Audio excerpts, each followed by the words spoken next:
All right, guys, welcome to episode 163 of the Drag Driver Pete Show presented by Summit Racing. For the first time ever, we have the team from Olympic Street Car Shootout on the show tonight. I'm really excited about this. They just finished their event a few weeks ago here. It looked like an incredible event. I'm just telling you.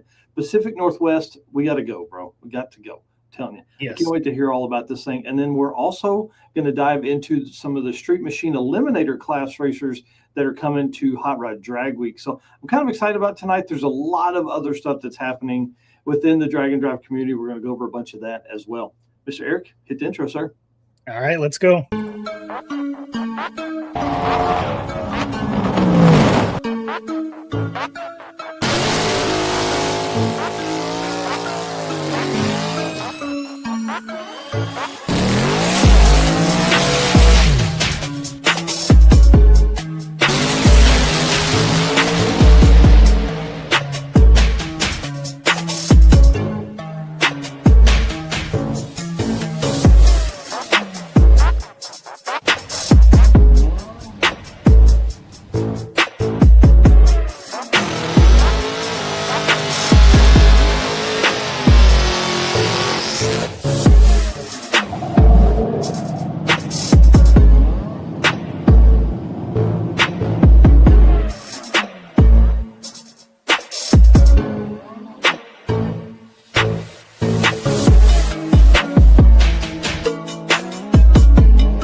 All right, guys, like I said, welcome to episode 163 of the Drag Driver Pete Show presented by Summit Racing. My name is Mike Narks. I'm the host of this show and the news that happens on Saturday, which is a 1-hour blast through the drag and drive community, news and entertainment from the drag and drive community. I guess probably what best way to say it. And my co-host over here, Mr. Eric, introduce yourself. I am Eric White, co-host of the show and the news, and your typical photographer. I finally got some photos out from Havlic's fastest street car shootout, and that first drop was great. There are some amazing shots in there. Some bangers in there for sure. I'm excited. We're going to talk about that a little bit tonight too. And dude, you know the best thing about taking photos at an event? Race car friends. Race car friends. Bro, like, how do we live without these guys, man? I'm telling you, guys and girls, we appreciate all you guys and all that you do.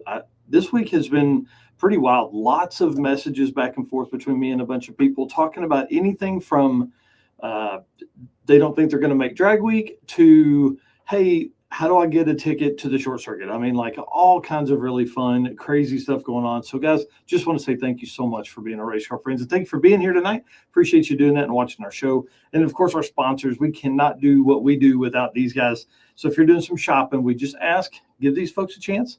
You know, I would say probably 110% of the folks that we talk to here on the show have probably heard of Summit Racing. You know, they've heard of it more than just us talking about it. We appreciate Summit and what they do for us, but also for the entire automotive community. And of course, Deechworks, the official field delivery of Drag Driver Pete, but also title sponsor of the short circuit. So I'm really pumped about what they've got going on. Molly Motorsport, of course, top pistons in the game. You know, those guys are awesome. Going to be able to hang out with George Wright while we're at Drag Week, which is going to be exciting. And of course, Driven Racing Oil, Michael Neal on a 3-week tour right now of all kinds of racing, not just drag racing, all kinds of stuff. So these guys do anything and everything. I think he's headed to another race this weekend, has literally been on the road for 2 weekends prior, going to all kinds of races and stuff. And of course, Howard's Cams, our boy Luke B, and the team over there taking care of all of our valve train stuff and taking care of anybody else's valve train stuff that's out there, like Rick Steinke. J-Wire Solutions, of course, Jay Blanchard, the man, the myth, the legend of that, you know, the tuning, the magic fingers there of Brian Acton's Fast Act Racing Nova. Avco Racing Products. I'm wearing my shirt tonight in honor of wrenching on the old truck here in a few minutes, because that's what I'm going to be doing. And my plan is to mount up some rear-mounted shocks, shock mounts tonight. So, you know, we're going to be hitting up our boys over there at Avco, see what they got going on. Performer Built Transmissions, best GM transmission builder on the planet. Car Change 3D, of course, Corey, the team over there, just total badasses. And Low Dollar Motorsports. You need your sensors handled. You need stuff. You need to know what your car's doing. Low Dollar Motorsports is the place to do that. And of course, PowerTube TV and Racing Junk Classifieds. All right, sir, enough of my talking. Let's let Mr. Brian Loans tell us a little bit about Summit Racing. What does it mean to be built with Summit? It means you're hitting the autocross, drag strip, road course, trail, dirt, or open road with confidence. Because built with Summit means you're using parts from the top names in performance. Priced to make your project affordable. And it's all backed by trusted tech expertise and blazing fast shipping. Summit Racing Equipment. Let's build it together. SummitRacing.com. And I can't wait to hang out with these guys. I'm sure we're going to see them at Drag Week as well. It's going to be a really fun time. And I'm pretty sure they're on 6 Summer right now. So, 6 Michigan miles. Sorry, Michigan miles. Yeah. Golly. What day is it? Speaking of Summit, let's talk about Summit Motorsports Park. Pretty incredible. And Summit Racing, of course, involved with them. But guys, we've had Bill Bader on before. That dude exudes passion for the drag racing community and all that kind of stuff. But I wanted to give a special shout out to Summit Racing for stepping up for the IHRA Sportsman Racers. They were supposed to have this big World Championship deal, World Finals. And these guys, obviously all the IHRA struggles, that's probably not going to happen for them under IHRA. So Bill Bader put together a group of 5 sponsors that said, hey, if IHRA does not do that, well, here's what he said. He announced that Summit Racing Equipment, Blueprint Engines, PJH, TrackBite, Fuel Factory, and a 5th partner to be named have committed to fully underwrite a $150,000 purse for Sportsman World Finals at Summit Motorsports Park on October 22nd through 24th. Should the IHRA prove unable to stage one, okay? So he said if the IHRA runs its own event, Bill Bader's event simply goes away. So this is awesome because Rodney Reeves writes an article called "The Backbone of Drag and Drive," right? And it's these sportsman style racers, these guys that go out and do this. But sportsmen in drag racing is completely different. I mean, these guys are points chasing. They're going to 10, 12 events a year. They're doing all this stuff. They literally build out their entire season based on this sportsman championship stuff. And this World Finals is a huge deal for them. So big shout out to Summit for stepping up, man. This is a big deal. Like, think of, you're halfway through the season. Your budget is completely blown, like your marketing budget, their budget out the window. And then they step in here and provide a portion of this $150,000 if need be. Now I think that's the key phrase there. Obviously, if IHRA comes around and figures out what they're going to do with sportsman stuff, that won't happen. But I wanted to give a pat on the back to Summit for even throwing their name in the hat for that. Sportsman racers are, again, they're the backbone. They're the ones doing it. So big shout out. Hey, there's Rodney Reeves right there. Most recent article, Jesse Mataferri, man, so cool. So cool. So again, just big shout out to Summit and all they do for us here in Drag and Drive, everybody else in drag racing, circle track, off-road, everything they do. They're not just sponsors, they're also enthusiasts and racers and all that kind of stuff. So big shout out to them. So if you're a sportsman racer out there, make sure you thank Summit. And of course, dude, Drag Drive Repeat's recommended products over on summitracing.com. Just type in Drag Drive Repeat when you're on there. That will take you into there. And then any link on our Facebook or website will take you right to, it is an affiliate link, so it would run through and tell us, hey, if this product qualifies, you get a little certain percentage. So appreciate everybody doing all of that fun stuff. And of course, when you're on Summit, you just type in Drag Drive Repeat and pick up shirts, hats, hoodies, and all that kind of cool stuff. Yeah, Keith Haney in here, man. What's up? Dude, this guy's putting on, I'll just talk about this for a second because it is a little bit in Drag Drive Repeat's wheelhouse. We are going to have some drag and drive racers show up there. Flying H for the double SmackDown. This is going to be a big deal. This is a Thursday, Friday full pro mod race. This is a 100% race Thursday, Friday, and another 100% race Saturday, Sunday. Going to be pretty wild. Jet cars both Friday and Saturday night. All kinds of cool stuff. But Saturday, they've got 530 index, 650 index for kind of a street guys, right? And then they're doing jet cars both Friday and Saturday night. They're a huge car show on Saturday with the help of Boost and Barbecue. Justin Keith is going to be helping with all that. So I'm really excited about that. I've actually changed my plans around. I haven't told Keith this yet, but I am going to go ahead and come up on Friday and Saturday.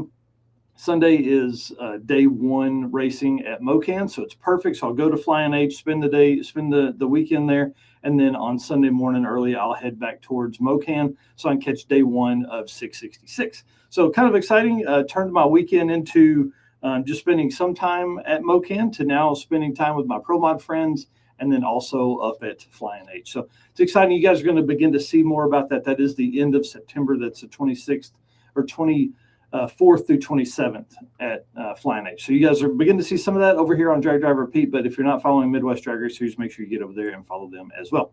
Okay, so some Drag Drive Repeat updates. A lot of stuff going on here. Dude, we are 145 subscribers away from 13,000 on YouTube. That's kind of cool. That's, bring it on. Blows my mind. We're 31,000 on Facebook, 68,000 on Instagram. Like it's just this like chug, man. We just keep chugging along. So I'm excited about that. Part of that is because you're awesome and an amazing co-host, but you're leaving me this weekend. So you're going to leave me to my own devices this Saturday. So guys, I am looking for a guest co-host on Saturday morning. I'll be making a post on it later tonight.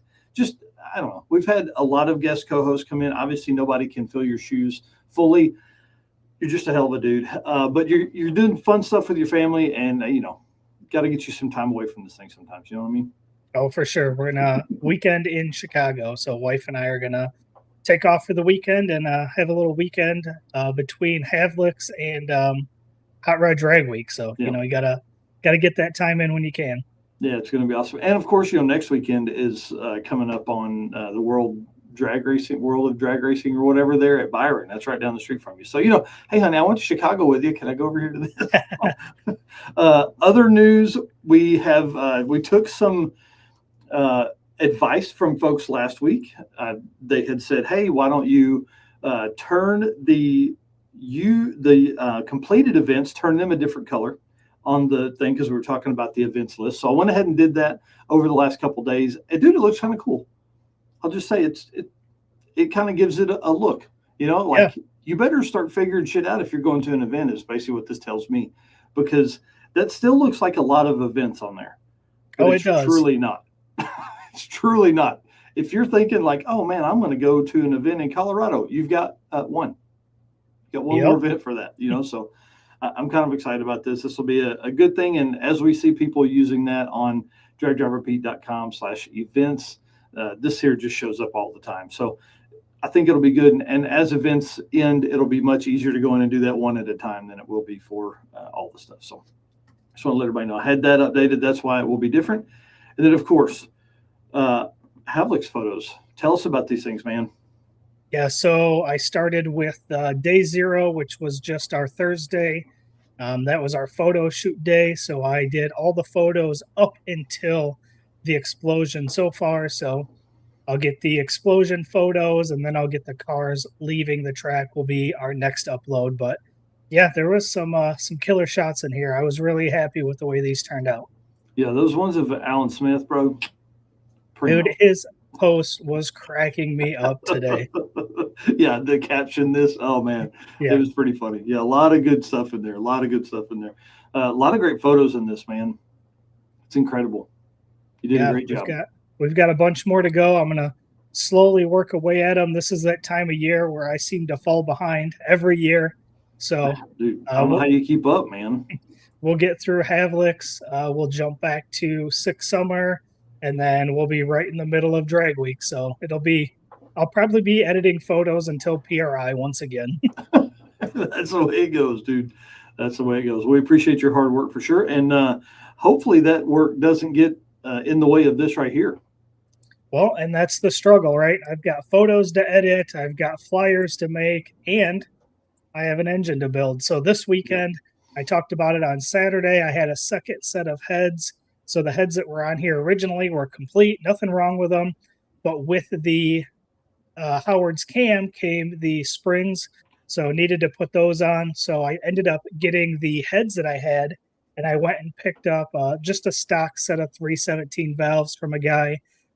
Super cool guy. Talked about him on Saturday, but dropped those in. We've got the springs in, which you can see on the photo on the left.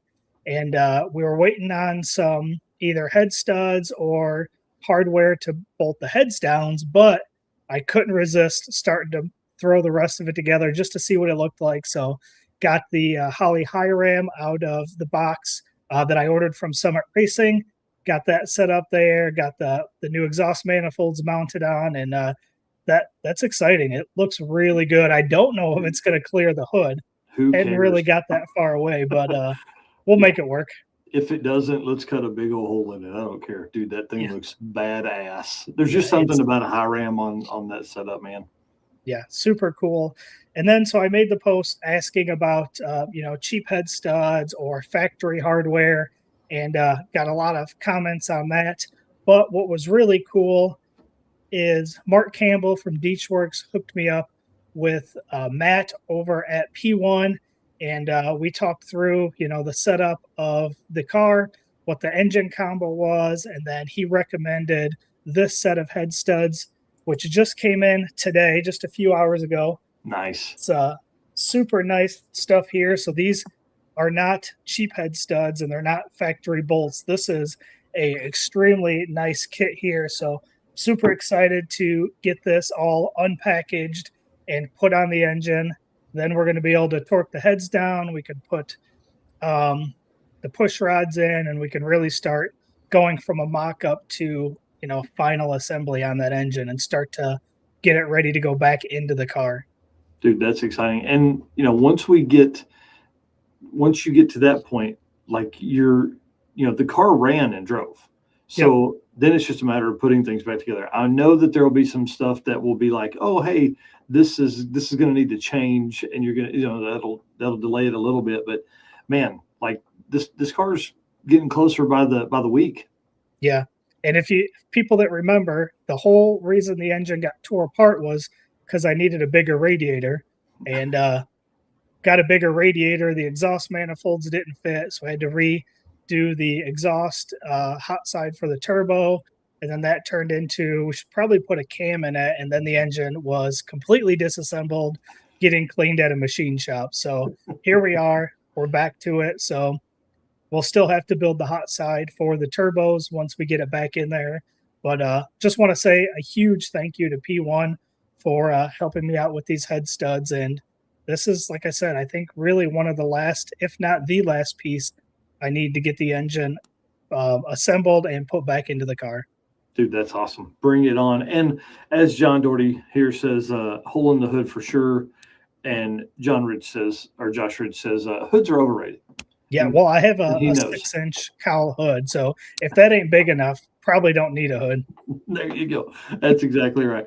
Well, I am also planning to work on the old truck. That's why I'm wearing this AFCO Racing shirt, because in honor of our thrash at Havlicks, I'm going to be out here working tonight after the show and planning to reinstall the rear end so I can get the drive shaft length measured correctly, try and get all this stuff put back to where it's supposed to be, so then we can get everything rolling from there. I got my shock mounts in from Summit Racing, so going to try and get those welded on tonight as well. So going to be a late night. I got some caffeine in the cup there, and just going to try and get as much done. And as I joke with my brother all the time, I'm going to work till my eyes bleed. So that's kind of the goal, is to just hammer through as much as I possibly can tonight. So excited, man. A lot of exciting things. Yeah, I was going to say, I think this is really, we had both of our vehicles at Havlicks. Mm-hmm. Now we've got progress on both of our vehicles. I think people have been waiting for us to have updates on our own vehicles. So this is people are waiting on us to do cool shit? Right. Not just take photos and videos of them doing cool stuff. Now we get to do our own cool stuff. Yep. Yeah, so didn't get to do any burnouts at Havlicks, which pissed me off. So we'll definitely be doing trailer burnouts at Hot Rod Drag Week. Okay, I'm in. So get ready. It may be a one-wheeler, but we're going to do it. So we'll see. I don't know. Uh-oh. No. Okay, backstory here. Josh Ridge did tell me he would come get me that Friday. And you and I talked about this, I think, Eric. I think he was probably using it as an excuse to come to Havlicks. Yeah, he's like, oh, man, I'll come pick you up. And I got a truck and trailer ready to go if you need me. And then we end up, doing what we did. So, yeah, doing some roadkill junk. Yeah, man, brutal. So exciting. Yeah, and then Jan Haas here saying, get Stanley rolling again. LSD of some sort this time, or still spiders. It will just be open diff at this point. I had debated on welding the diff up in this new 10 bolt, but apparently these 99 to 06 body style rear axles don't like that kind of stuff. So gonna probably wait on that. There are a few at the junkyard in that range that would maybe bolt in here. So I may just go snatch a center section from the junkyard that has a limited slip. Maybe, we'll see. I got to get this thing in, get it dry. I got to be able to put it on the street first and make sure everything is good to go there. And then, you know, if I have 3 or 4 days ahead of time, then I'll go over and pick one of those up and put it in. Because at that point, I probably need to have it reshimmed, the pinion gear reshimmed based on how that center section would mount. So I don't know. We'll see. We'll see. Anyways, we got to get working, man. Here, tell us about some driven stuff. Yeah, let me hit this ad read and we'll talk about upcoming events. Hey, it's Brandon from Fort Smith, Arkansas here. Driven Racing Oil is a performance engine oil that can do it all. GP1 is the ultimate oil for any race or performance application. Whether launching hard at the drag strip, enduring the extreme heat of off-road and circle track, or pushing the limits in top-fueled drag boats and demo derbies, winning racers choose GP1. Compatible with engines from classic hot rods to cutting-edge race machines, GP1's unique surface cleaning and high zinc formulation ensures superior wear protection, particularly for flat tappet camshafts, while solving issues like cylinder washout with methanol and ethanol fuels. Crafted from the legendary Bradford, Pennsylvania base oil and enhanced with state-of-the-art additive packages, GP1 offers the best in protection and performance. Mm-hmm. Oh, yeah. And you guys know code DDR10 gets you a 10% discount on everything on the Driven Racing Oil website. So oil, we use some speed lube while we were at the event. They've got degreaser, speed wax, all kinds of great products. So use code DDR10, save you 10%. Yeah, got to have 2-wheel peel. And Tom says, Tom are you going to add rear brakes? Yeah, $207 for a complete everything, including drums. So we're definitely ordering that. That should be here. I would think I'm probably going to do that next week. That's kind of my goal for next Wednesday night. Steven and Wes are going to come over and we'll put all the axle or put all the brakes up together, but I got to get it mounted first. So I want to do that without all that headache. So yeah, so definitely getting rear brakes. Not that it was sketchy on the way home or anything. I felt like it was probably the same, which is even scarier. Tell us about Route 66 Roundup. So, of course, coming up October 17th, I'm really excited about this event. We're starting at the legendary Tulsa Midnight Drags, which is going to be awesome. And then we're going to do breakfast, and then we're doing part of Import Face-Off the next day. We're going to run the rest of our times in our second round in Import Face-Off. So that should be kind of fun to do. And just wanted to feature our title sponsor for the Street and Strip series, Mr. Robert Young, went out and bought this car because he's like, I got to have a real drag and drive car, got to have a fast car to do this kind of stuff with. You guys gave me the bug when we came for the first 2 single day events. He is completely he's ate up with drag and drive. He's getting cars changed over, putting bigger radiators and stuff, but bought this car. And dude, this thing went 874 like his 3rd time out. Wow, that's awesome. Yeah, pretty incredible. So I'm really excited about that. Big inch turbo LS in this Honda F2000. And the second time out, completely destroyed the rear center section. It's still independent rear. Dude, like tore the pinion away from the ring gear. Like just completely pulled it apart. So I'm kind of excited about him being there. And then to answer Tom's thanks is get a good welder for the mounts. Yeah, I'll definitely be welding the spots that he didn't get. I'll be welding those on with my own. I've got a Eastwood MIG here at the house, so I'll go ahead and get those knocked out while I'm in there putting on the shock mounts from Summit. And then I wanted to give a shout out to Adam Dory, Rye Klemp, and Brian Wagner, who are all friends of Drag and Drive. Obviously, Adam, one of the biggest friends and proponents for Drag and Drive. Rye Klemp, been on here several times. Love that dude. They're all going to be at Mustang Week this week, put on by Power Auto Media. This thing should be pretty crazy. I don't know. I've never been to a Mustang Week. I keep trying to talk those guys into getting the Power Auto Media team. Let us do a drag and drive during something like this. So we're working on, I'm always dropping hints about that. And I was messaging back and forth with Adam today and telling him, hey, well, you got the powers to be out there. Let them know. So for sure. So that'd be kind of fun. Tell us about what else going on across the community. Well, we are on day 2 of Sick Michigan Mile, so we have 3 days remaining of this event. We're going to cover the standings here a little bit later as of today. Next up, we've got Dragway Rush, which is the 19th through the 22nd. Started today, so exciting there. And then we end the month with Cruise and Lose, 2 days away, starting on the 21st. That is the end of our events for August. Man, that's crazy. And Dragway Rush did I think it's pre-registration today or something like that, and they did it most of the day, which is kind of cool. And then they will take people in the morning. So if you're on the fence, get in your car now and go run it. No, Ranger 50 TT or 50 TT says Michigan Miles has been a blast. And dude, Kanan Hall, did you see the burnout he did? No, I haven't seen that. Paul Bigelow. Bigelow, yeah. Dude, he's right. He's co-piloting with him.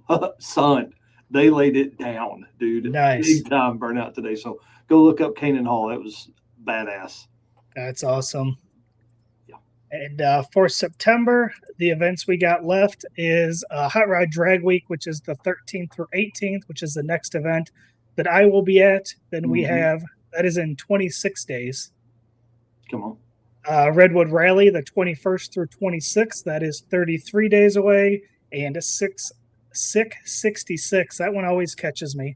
The 27th through October 3rd, only 39 days away.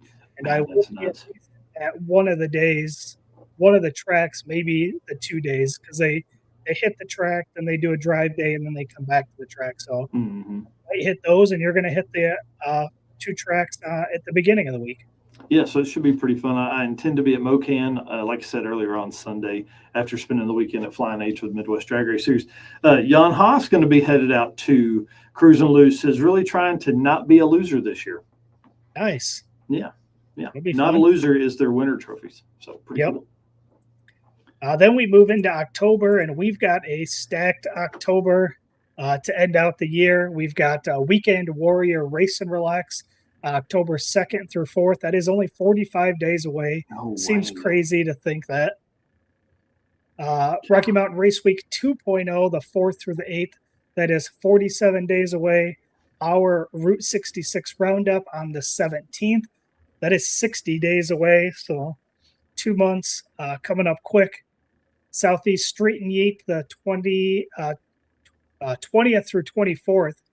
63 days away. Wild West Dragon Dash, again, the only event in Texas, the 21st through 24th, 64 days away. And then ending the month, Street Machine Drag Challenge, the 27th through 31st, 70 days away.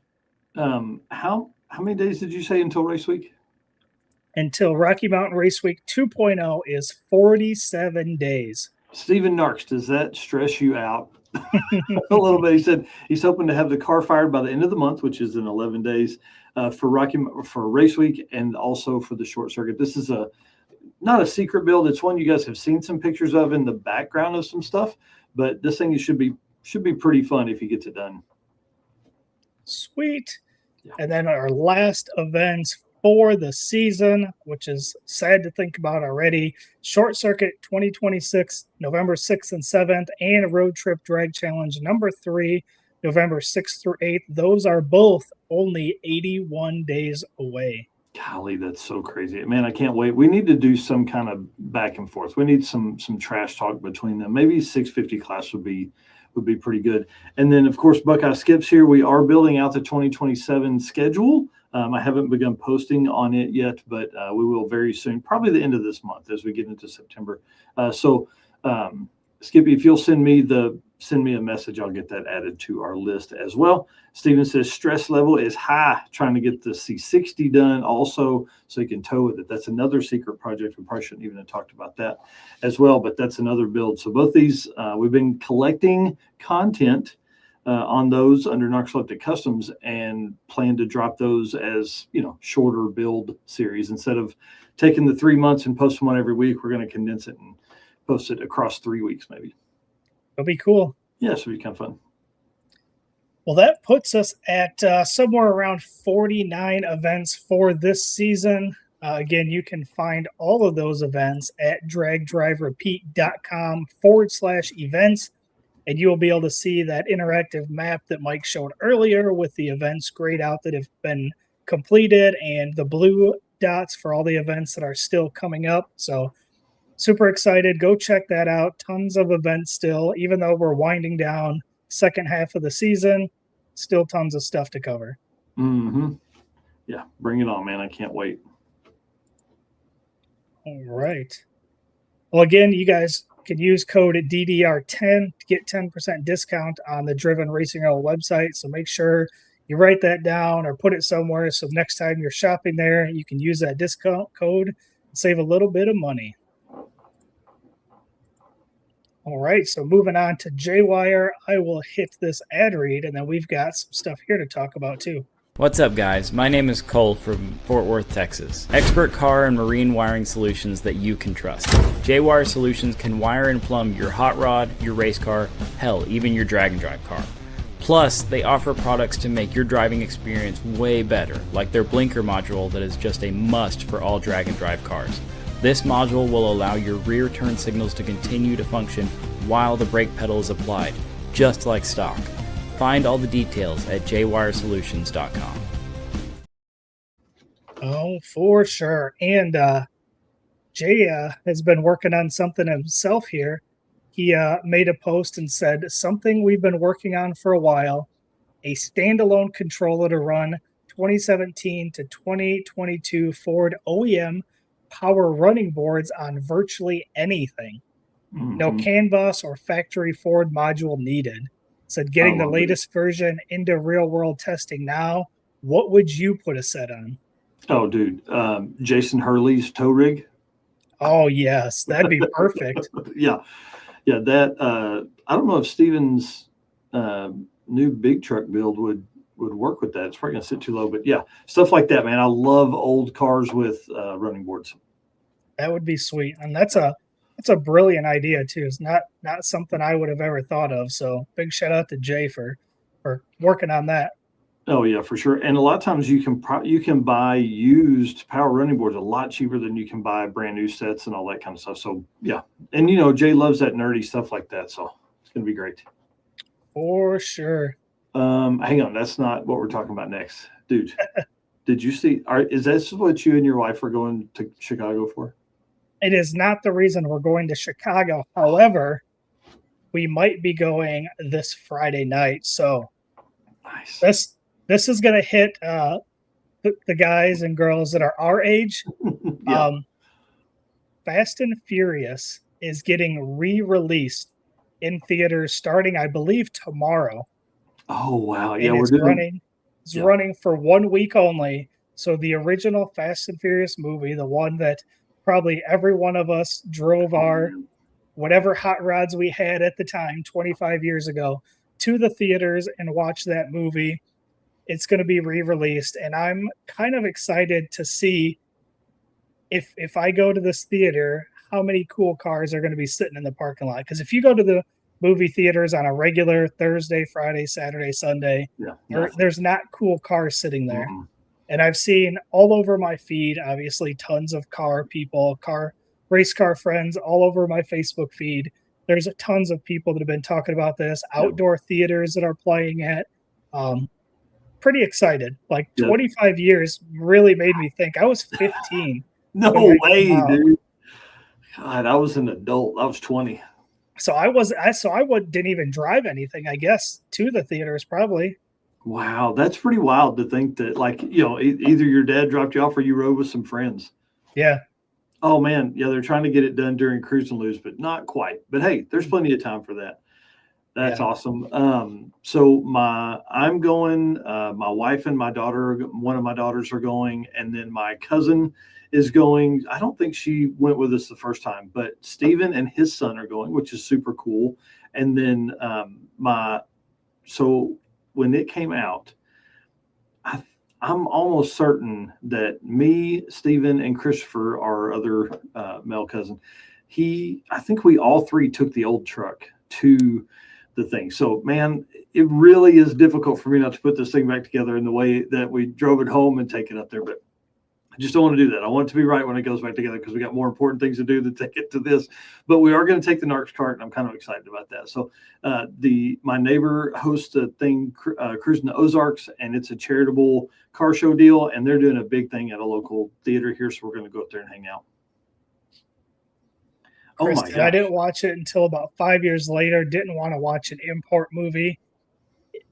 Yeah, I mean that was the time though. Like that's what we were all into. At least our age. I think we were all into that kind of stuff. And I don't know. I think it really kicked off a lot of people into just the car scene in general. Whether you went the way of the imports or you went a different way. Lot of if that movie had been like just a trilogy. Like it was just a trilogy. It was just three. They didn't even have to like take out Tokyo Drift and you go with like a third theme in there, and that had been it. Dude, think about how much different the world would be now in automotive stuff. Like now they're just goofy movies, but man, back then, dude, it was the jam. Yeah, supposedly this next one is going back to the original. So we'll see. It still doesn't come out, I think, till 2028. Yeah. So, I just can't believe it's been 25 years. That's absolutely insane. Yeah, I'm pretty sure my wife and I watched Too Fast and Too Furious together in theaters and have watched every one in theaters since then when it came out. Yeah, for a long time, I hosted a car show on the premiere night. Like we would host a big car show Friday night. It was really fun to do. And we did that in Fayetteville for several years. And then that manager left and the next people didn't care. So it was cool, man. We had a bunch of cars and I think one event we had like 300 plus cars show up. So yeah, I talked about it at work today and people are like, why is it coming back out? I'm like, dude, it's been 25 years. Yeah. But I'm also talking to people that are only like 27. So, God. They just don't know. Oh, man, that's so sad.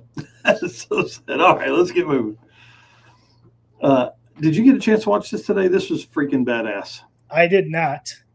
Ned Dunphy may get ambassador award this year for this because he's been a lot of different places, has done several interviews. This one here was probably my favorite. He really did a great job mixing the pro mod racing side of stuff and drag and drive side of stuff. And man, these guys, by the end of the conversation, they were like, we got to do a drag and drive. We got to do a drag and drive. So I was dropping Wild West Drag and Dash because it's right down the street from West there in Texas. And so this one was pretty good. So big shout out to Ned Dunphy, great ambassador to the sport and a dude that just won PDRA Pro Boost, big deal, and is now on the West Buck Show because of that. But then also, one of the guys for the top contenders for Drag Week again, current record holder, all that stuff.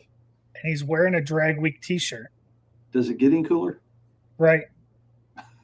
I'm pretty jealous of his beard, though. That thing looks. Look how, yeah, dude. I'm just saying. Yeah, man, that guy has like a real job, right? And does important things. We don't know what he does, but it's important. And then goes out and is like a hell of a drag racer, hell of a car guy. So super cool stuff, man. Big shout out to him. Yeah, for sure. All right, sir, tell us about some Michigan Mile stuff.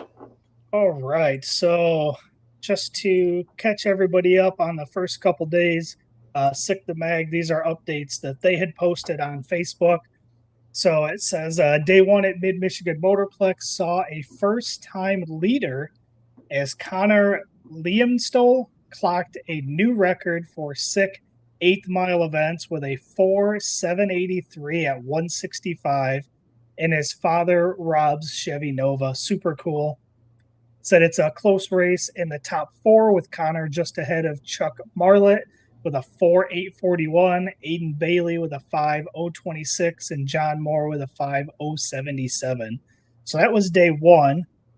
Today was day two, and Chuck Marlett stunned the field with a 4.869 to be the early leader today. That's going to be a tough time to beat.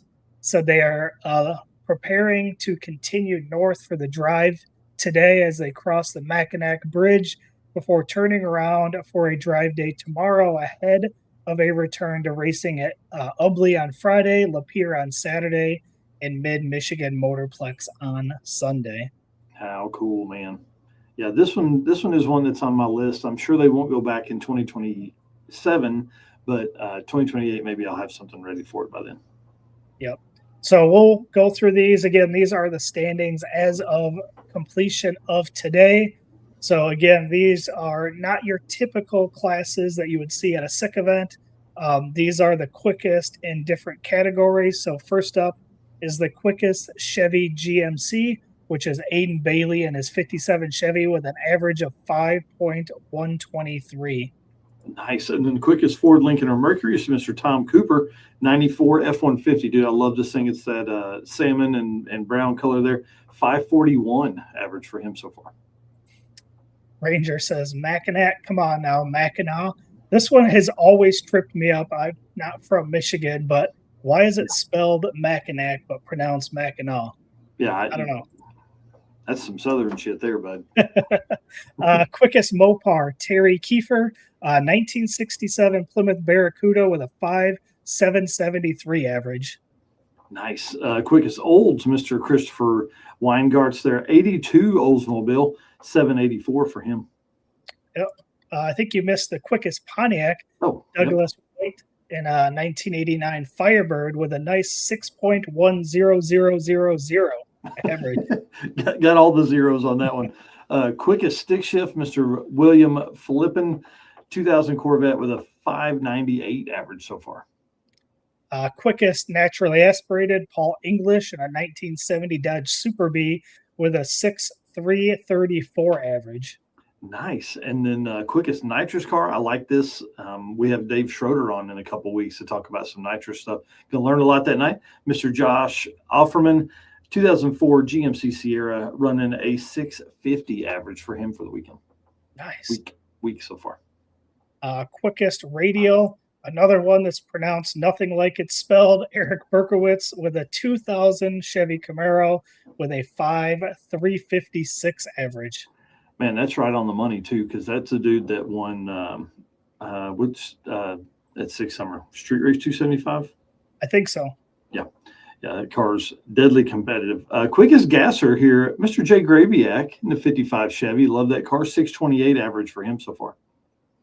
Quickest hot rod, Zachary Blousey, 1923 Ford Model T, 5.972 average. Yeah, and I saw he posted today that he needed a welder, ended up finding one that had to re-weld on a motor mount. Pretty awesome. And then quickest big block, Mr. Charles Marlatt, 85 Camaro, 485 average for him so far. Yeah, he is laying it down. Mm-hmm. Derek here saying, been a great couple days so far on Michigan Miles. Thanks for the coverage. And Caden, who we talked about earlier, said phone's about to die, but we've been chugging along. We are in fastest small block third place. Nice. So pretty cool there. All right. Wait. He spelled it different. Said currently at the hotel on the beach across from Mackinac Island Bridge. If it was spelled like that in the post, we'd have done it. Eric Beercatvit. Yeah, you were close. That was close. Appreciate that. Quickest small block is Kevin Parton, 67 Chevy Nova with a 5.431 average. Nice. And then quickest diesel, Mr. Dustin West in an 01 Chevy 2500, 668 so far for him. Nice. Quickest four-cylinder, Adam Helmer in a 2022 DF Goblin, which I think is pretty cool, 8.253 average. Yeah, that thing's so cool, man. I love it. He's done Street Need in the past. I think is awesome. Quickest six-cylinder, Mr. Steve McNair in a Cadillac ATSV, not CTSV, ATSV with a 731 average for him so far. And then quickest NHRA Junior Street in the DYO, Connor Aspergren in a 1965 Chevy Impala wagon, 9.419 average. Come on. Way to go, dude. That's awesome. Quickest motorcycle V-twin, Mr. Sean Clark, 2015 Harley Street Glide, 702 for him. And the quickest motorcycle 1,000 and above cc, Jim Clark, in a 2014 Harley Street Glide with a 704 average. Sounds like those two dudes need to duke it out. Right. So pretty awesome. That is your current standings as of day 2. So still 3 more days. And again, once the event is finished, we will have all the final results. Probably not this weekend. Probably our show next Wednesday.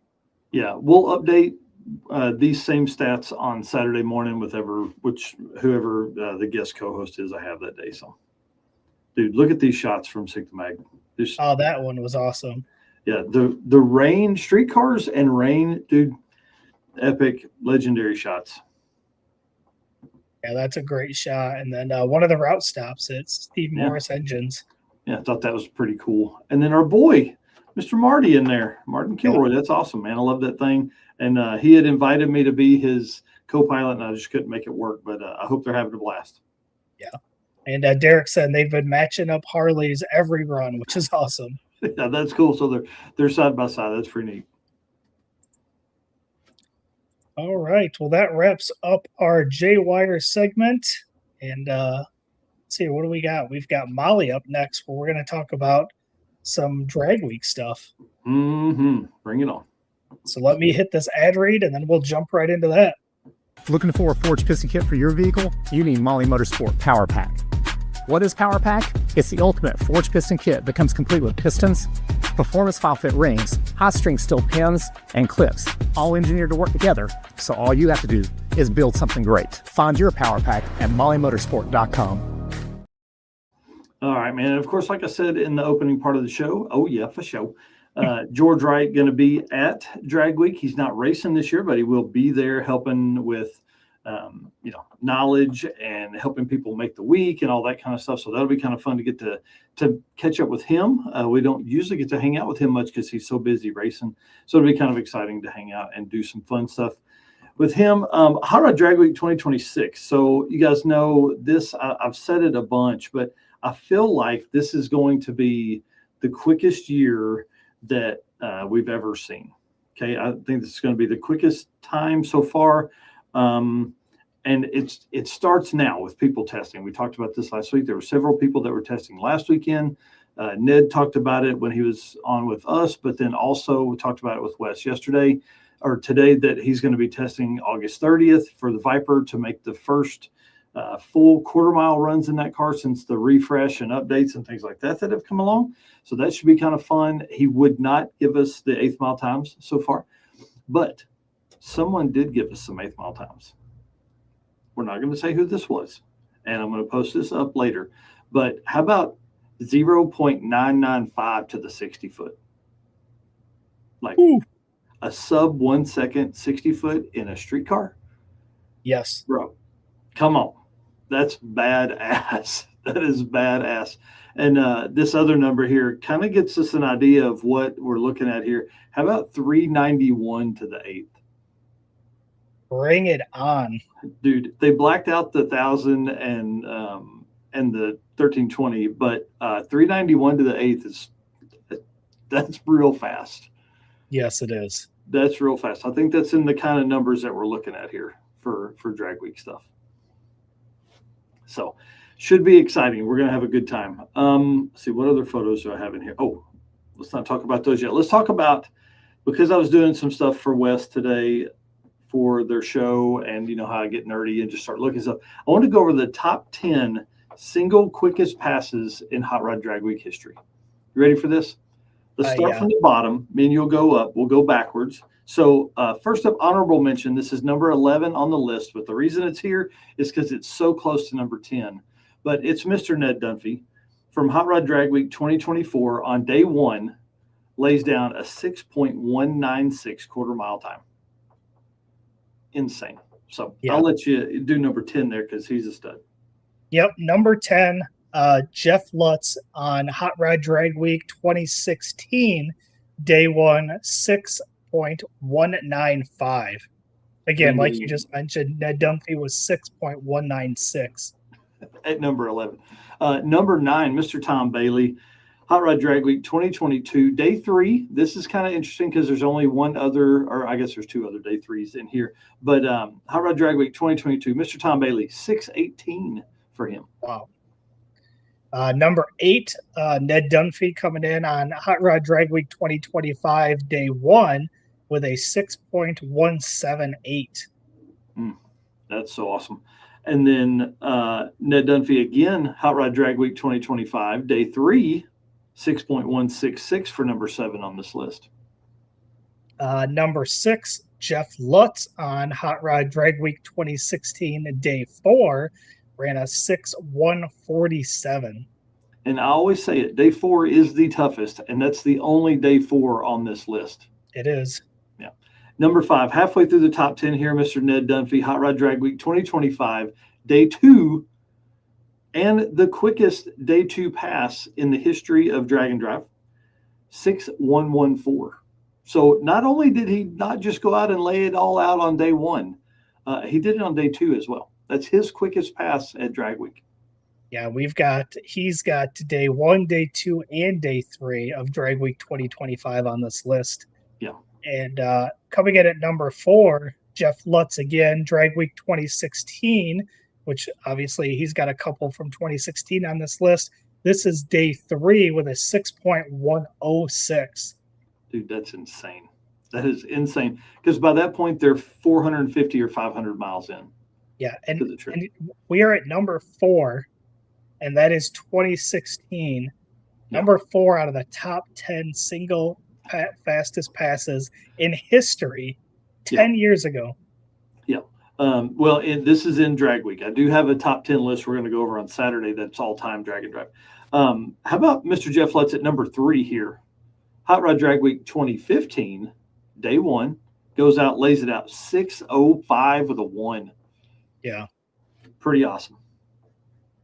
And then number 2, Tom Bailey, Hot Rod Drag Week 2022, day 1, 6.032. Yeah. Top spots, man. And number 1, the quickest pass in Drag Week history, in drag and drive history, that will this fall this year. This is why this list is important to me. Mr. Tom Bailey, Hot Rod Drag Week 2019, day 5, 5.998, 250 miles an hour. Insane, bro.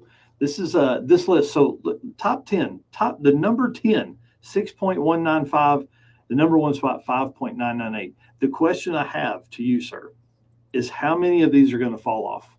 How many racers can truly go out? Are we going to have 3 or 4 or 5 5-second passes to add to this list as we get done with Hot Rod Drag Week 2026?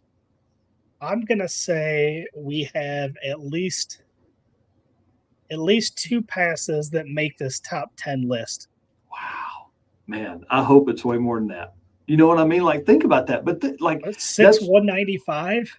Dude, that's why this conversation is so important, and it's so hard because, like, when you look at how hard this is, like, this is across years. This is 20 years of history here, and the top 10 is 6.195. Like, that's craziness, man. Crazy. Right. And Tom here makes a good point. The Drag Week drives from Cordova to St. Louis, and then from St. Louis to Chicago, which is going to definitely test the street strength of these cars. 2 long drives. Yeah, I think it's going to be pretty interesting. Cordova to St. Louis is going to be tough. That's going to be a lot of 2-lane type stuff. But, man, are they going to route us from St. Louis to Chicago along the interstate? You know, a divided highway at least. Like, is that going to make it easier? Because that's got to be pretty far. Hold on, let's look that up while we're. I want to say it's got to be 4 hours from St. Louis to Joliet. Oh, at least to Route 66 Dragway, Raceway. Yeah, 252 miles by the interstate. Yeah. And surely they won't take us along that when you have the opportunity to run, you know, a lot of Route 66 there. If you go the slower route, it's 280 miles. Like, if you go over 70 to Effingham, dude, if they take us on 70 to Effingham, RIP, ain't nobody making that. If it meant my steel wheel like that, I can't imagine what it's going to do to some front runners. Yeah, for sure. Yeah. 55 is the only divided highway. Yeah, but will they take that? You know, I haven't. I don't know. Maybe they have released the routes. I don't know.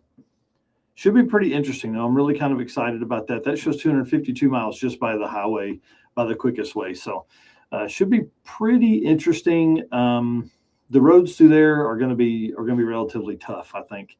But one thing that is not as tough, backbone of drag and drive stuff here. This is 10 seconds and slower Street Machine Eliminator. As I made in my post the other day, this is a class that I'm going to follow pretty heavily here. Andrew Motorsports says, just set the cruise at 65 and go. Some folks can do that. Several of these cars in Street Machine Eliminator can do that. I know there are some cars that are, not built to go that kind of speed and stuff like that. And so I made a post the other day about who's coming to Street Machine Eliminator, what you're bringing, all that kind of fun stuff. I love this class. This class, in historically speaking, as you get to those 850 index classes, people are really trying to get as close as they can to 850, right? When you look at this class, the goal is to get to that top 32. So you can run like a 1020 and be easy on your car. You just need to make that top 32 class. They do have a winner overall for the quickest average, which is currently like a 10030 for Mr. Mike Reimars. But typically that's not something that is really beat on, right? People aren't trying to go a perfect 10000. I think there's really only ever been one perfect pass in Street Machine Eliminator history. So this class is interesting to me because it's the only class that races in drag week. So if you get he says Route 66 runs along I-55 from Springfield to the north. So that's cool. So we should be able to do a lot of that and have a lot of fun, bounce off of 55 onto 66 quite a bit. So, all right. So back to Street Machine Eliminator. This class, I think, is going to be a lot of fun this year. Last year's bump spot was 10:51, which is the quickest it had ever been. It had never been that fast for the top 32. So I think that's going to be kind of fun to watch as we go along here. Mike Turner, our 2023 champion, he said, I'm going to throw some more nitrous at it and see if we can get in with some 1050 runs, see if we can back into the shootout after missing last year and win again like I did in 2023. His car typically was running like 1070s, I think, on the nitrous setup he had. So, if 1070 is not going to make the cut this year, you're going to have to run into some 1050s. Yeah. Next up here, Jeff Dugapolsky said, bring in the big gun. This will be my attempt for win number 4 and SME number 15. Said, warning, I am due for a win and just won his class at Havlic's fastest streetcar shootout. Yeah, I can't wait for that one. Mr. David Lips, our buddy, Mr. Dustin Carlington, is returning. Last year's number 1 qualifier with a 10:05:08. He said, you're defending number 1 qualifier, 6th all-time quickest average, and first-round loser 2 years in a row to a Mustang both years. Dang it.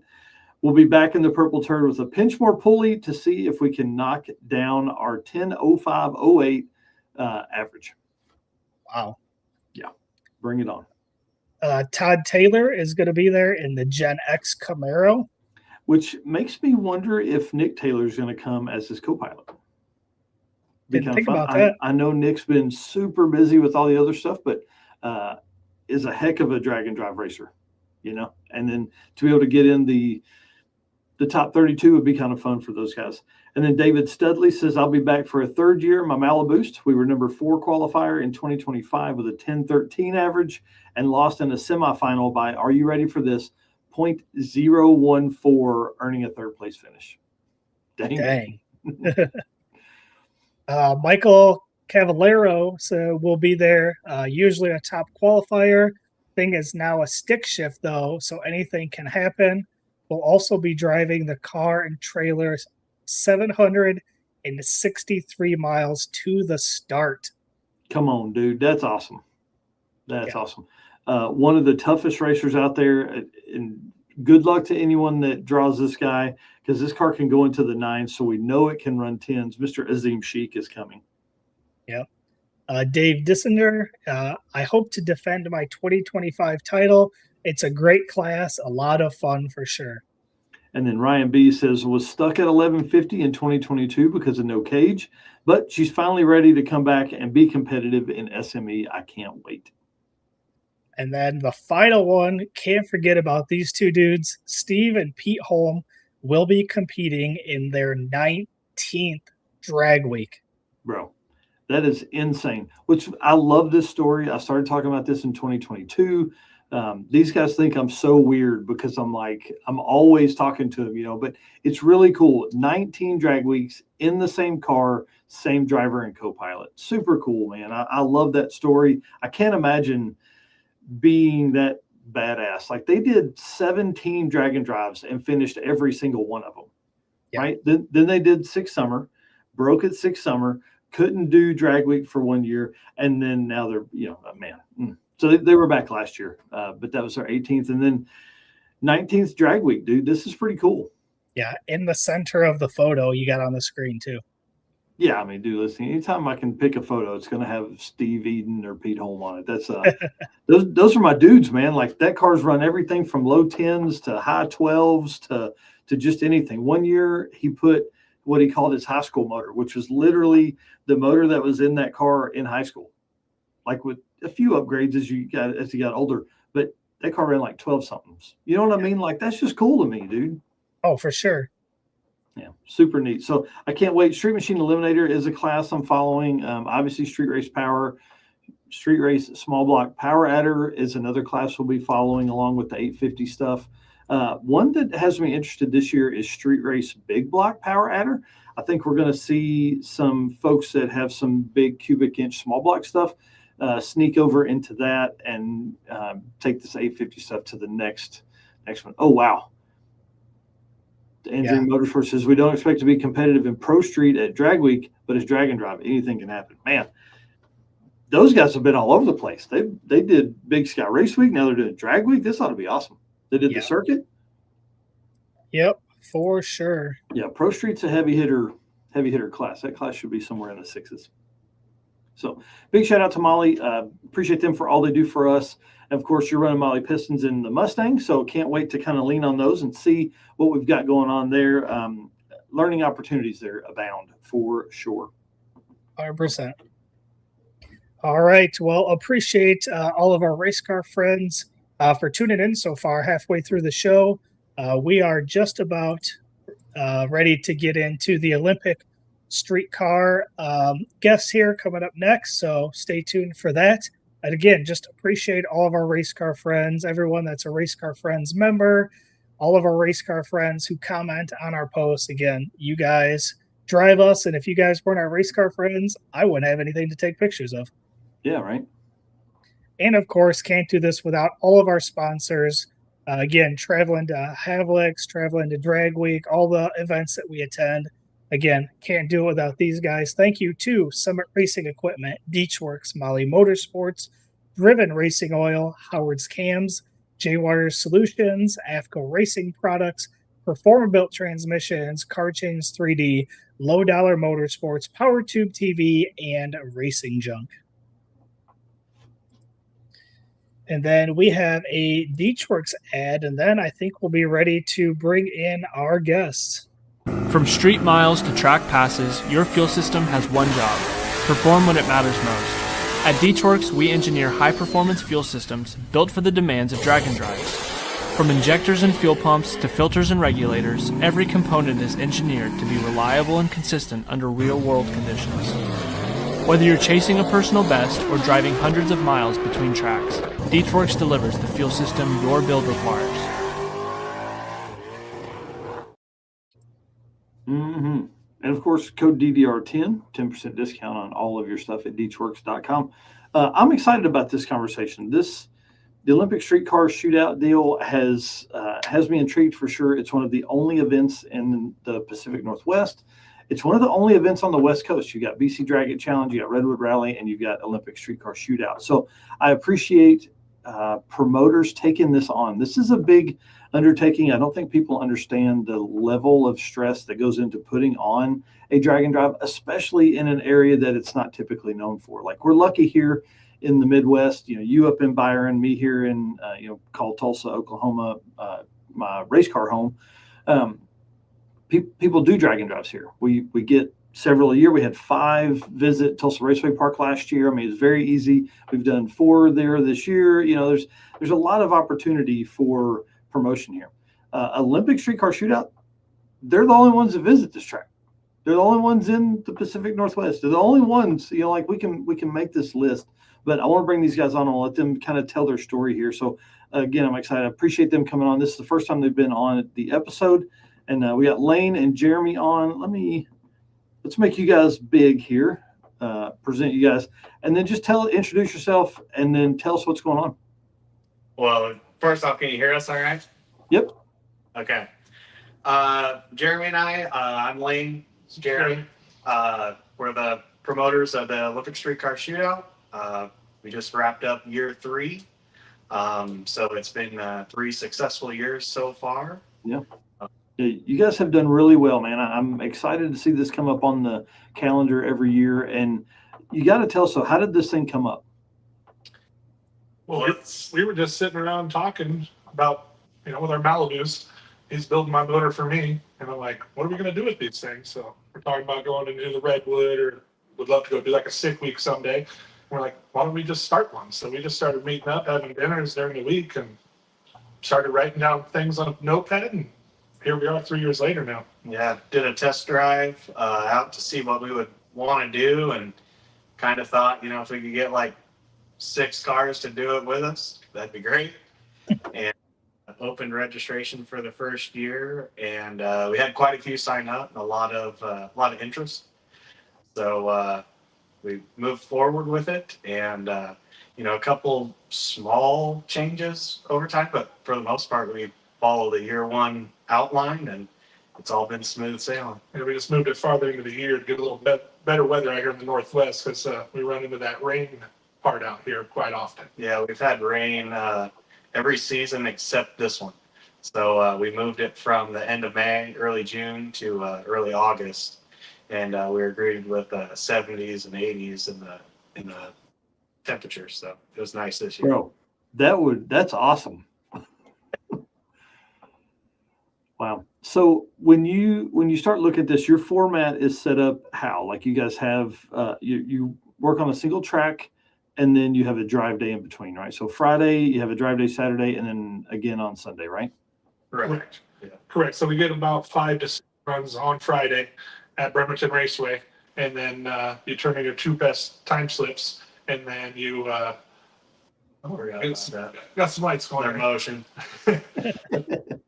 So you turn in your 2 best time slips, you're happy there. Whether you're in the index class, you're going to be one as close to your index as you can. If you're in one of the heads up ones, you turn in your best time slips there. And then on Saturday morning, we go to our first checkpoint and start the day from there.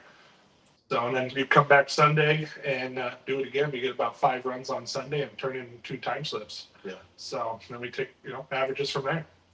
This year was also, we incorporated kind of a quick 8.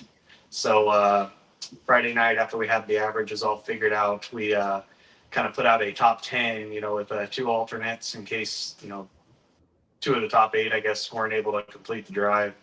And to kind of add a little bit more of a excitement factor, but like, true drag and drive fashion, you got to race and drive same day. So, we did the drive, came back and did a quick 8 shootout that Jeremy actually won. So.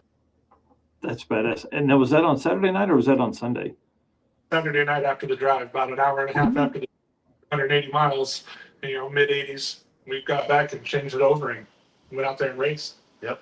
Dude, I like that a bunch. That's a really cool way to do it, because it gives people a reason to come back to the track Saturday night. But then it also, the whole time you're driving, you're thinking, man, did I turn this up enough? Yeah, exactly. When everybody got back, we greeted all of our racers. We had a, free pizza, and then one of our first pit stops, he brought a whole cooler full of beer and gave out his personal blend beer, and everybody had a good time out watching the shootout. Yep.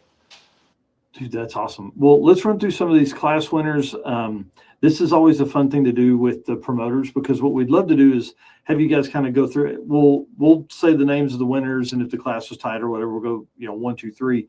But like, kind of give us some rundown of these guys here. Eric, I'll let you start. All right. So first class limited street was won by Jaron Mitchum, 5.904 average. And then second place was Matt Houston with a 6.496 average. And third place, Javier Hernandez with a 6.578 average. Yeah, limited street's always fun. In the past, it's kind of been our fast class, but we felt the need to, like those three that you just named off, they've been participants in limited street, but they don't exactly have cars to that make 1,500 horsepower, let's say. So we added some power adder restrictions, tire limitations, which that's always been there, but like real deal, something that you could pass driving to work on a sunny Friday is kind of what we wanted limited street to be. And I think it worked out great. Obviously, Jared, had a bit of advantage. Looks like 5/10 over second place, but second and third was really close. And Marissa, I think they ended up leaving a little bit early when Donovan had a couple issues on Sunday. But. Gotcha. So limited street, you said that used to be your quickest class, or your 80 mil turbo on that class now. Oh, Yeah. Interesting. Why 80? Well, I guess at 88 you can make a whole bunch of power. Yeah. Oh, yeah. Yeah. It's it. We tried. Obviously, rules need to be fluid to kind of adapt. But we felt like we got pretty close. For the half a second, it's really not too bad. Well, right, and number 2 and 3 are close. They're 800ths apart, which is awesome. That's the kind of race you're wanting. 3-pedal class, Mr. Ryan Young just ran off with that one. 6.0 average for him, and I think the second one was like a second slower than that. So he had that one kind of wrapped up. Yeah, it's interesting because if I recall, those two actually swapped positions in Redwood last year. I believe Caleb was number 1, or Ben, sorry. And Ryan was number 2. So, it was kind of interesting to see, a nitrous car come to an 8th mile format, and take over the turbo car spot. At Bremerton, we're racing on an old airport. It's really, it's not Vegas, it's not Indy, it's not anything special. So it is a little bit more of a tuner's game, but that's why we add more runs to it also to kind of let everybody get dialed in. 3 years running, like Ryan, he's done it all 3 years. So he has the ability to look back at some old information, see what works, and, apply it. This year he was awarded with number 1. That's awesome. Do you call your cars? You said everybody gets 5 or 6 runs. Do you have a punch card? Is it open run? Is it like, do you call by the classes? Come to the lanes. They say on Friday, it's like we get called, our class gets called to the lanes on the hour, each hour. Yeah. Oh, cool. So you get down there, if you miss that run, you're not going to go up there and just go get one randomly. You're going to come down as a group. And then on Sunday, we fill in along with the normal bracket program. And we just rotation with like pro, super pro, and then we follow super pro. So we're a class on Sunday. Yeah. So you come down with your class, you're not going to go up there and just make a pass on your own. Yeah. Jeremy and I have also made tradition of being the last cars down the track. So we have on our time slips to, verify each time slip turned in isn't, after ours, to make sure they didn't like sneak in any additional run. Yeah, I like that. That's cool. All right. We'll go to the next class. Extreme Street. Looks like this one was probably the quickest class and a pretty tight class here. Lane, looks like you took that one with a 5.262 average, but second place was Jeremy Sears with a 5.278 average. Third place was Mike Grady with a 5.324 average, and then fourth was Brant Coulter with a 5.365 average. So all pretty tight there. Yeah. It definitely was a Friday was a little bit of a tuner's game. They hadn't raced on the track in like a month. And it was mid 80s out. So. It was, yeah. So it was hot, a little bit slimy. As the day went on, track got better. A lot of people were struggling though. I think the fastest pass the first session was 571. I think it was you. Yeah, I think I went 573. Yeah. And so like it was fast, right off the trailer, and then like Mike last year when it was in May, the track's a lot better and cooler. I mean, he knocked out a 512 in our deal, and no one even went 520 this year. Yeah. Just because it's the weather played a role, track temp played a role. yeah, I think 526 was the fastest run on Friday. Yeah. It was definitely. You guys are talking about 80s being hot, bro. I'm sure the Michigan Miles racers would take 80s right now. Hot for us. That's hot.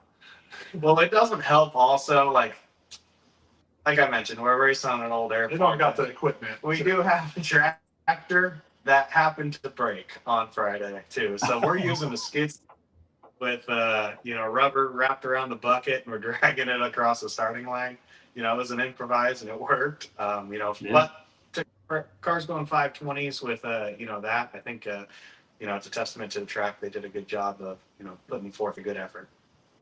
Man, that's really cool. Yeah. And especially when you're looking at drag and drive racing and you're looking at all these cars, like they're all racing on the same track. No matter if it's good, mediocre, bad, whatever, it's all the same track. Everybody's got to get down the same thing, trying to get down the same track to do the same thing, which is go as fast as possible. Yeah, exactly. How cool. Well, being a promoter is tough. Being a promoter and a racer is tough. How hard was it to be a promoter, a racer, and win your class? It's a lot. It's easy. Yeah. It's a lot of work. It is a lot of work. Luckily, we have a few people that helped us along the way, like during registration, helps us with tech. I mean, Yeah. we got some good friends that really help us out a lot. That way we can get through everything. But I mean, we're running over there to our cars after, we get back, help everybody else, and then we're trying to get a tune in our stuff and then go out there and go down the track as well. Yeah. More likely than not, we're probably not making the pass that we could potentially, just because it's kind of a all right, everybody's settled in, let's go back and throw something in it and try it. So maybe we aren't competing at the level we'd like to, but it still works out okay. So How many passes per day are you guys getting yourselves? 6-4 is what we both made, I believe. Yeah. Oh, wow. That's awesome. Yeah, Then the shootout Saturday night. It was just blind going to round one. It was a card draw. I baited Brady Davis into drawing me, kind of. It was a blind round one draw, and 8 cars, so 3 rounds. So we made 3 passes on Friday or Saturday evening. We actually raced each other in the final, so we both got the same amount of runs. That's awesome, dude. That's fun. Well, let's move on to Real Street, which is your 750 index. Luke, how do you say your last name? Is it Kavar? Savar. Yeah. He won that class 751 average. That's badass, especially after you're talking about the track conditions. Sean Emerson, 755 with a 6 average. Cassie Tippy, 757 average. And then Scott Hasselbrook, 757 with a 9. So 5 thou separated 3rd and 4th place. So pretty impressive. And did I pick up on this earlier, Eric? Did they say you have 2 passes per day that you have to turn in? Yes. Yeah. Oh, wow. Hell yeah. That's awesome. Yeah, So that's pretty good going through getting those kind of numbers across 4 passes. Pretty impressive. Yeah, no, Real Street's fun. It's always our biggest class. It kind of caters to, some of the slower people that we're not huge into like dial your own class, which conveniently enough, we bracket race 250 runs a year. So it's not, we do plenty of the dial on our own, but it's fun. It's fun to put a number out there for them to. It makes the averages a lot easier too when you're averaging off of one number, not trying to figure out a gross difference off of a certain ET, but I know I saw it posted up. They're doing a 750 index now. Yeah. At the Redwood as a late edition. Yeah, I love it. I think we're going to see more index stuff, but also I think people really enjoy the DYO stuff. I love the way that 6 sets their stuff up, which is based on the spread between your quickest and slowest pass. I think from a promoter standpoint, that's the easiest way to do that class. So you're not trying to have your racer give you a dial in or use the first dial in from day one. Like it just becomes this brain damage. But it's a simple formula in Excel, however you guys do your sheets, Excel or Google Sheets or whatever, but it's just a minimum, maximum, and then a sum to figure out the difference. So for races that have index stuff, how many cars, like is 750, I hate to say catch all, but is 750, that's your slowest index, and then somebody that runs like 820s, they're going to get in that class because there's not anything else they feel they are competitive in, right? Yeah, that's correct. Correct, but they want to come and do it. They just enjoy it. We got quite a few people that come and do it just to come along and do the event, support it, that are slowly making their cars faster, getting closer to that index. They're just their first ever drag and drive since it's so new in the Northwest. So they're like, okay, let's see what we need to get to here. What do we got to do? So. Yeah, for sure. And I love your timing too. I was just thinking about that. A couple weeks before Redwood, this would really allow some people to do some testing on a car that maybe has no street time, has no, ability to run that. So that's good timing on y'all's part too. Oh yeah. We try to market us as as an entry level event. Mm-hmm. Some people don't like it. Some people do. We're definitely laxed on the drag and drive rules. Like we allow access to your trailer. And it's simply because we want you to learn something from this, to implement into your program. And if you have a better fan sitting in your trailer, then go get it, or whatever it may be. This is more of a learning event, see what it takes. Because if you do want to go do this and say, besides Redwood Rally, the closest one's Rocky Mountain Race. Yeah. You gotta go who wants to go 2,000 miles away just to find out when you're, 100 miles from the first track, your training cruises at 240. Yeah. Yep, exactly.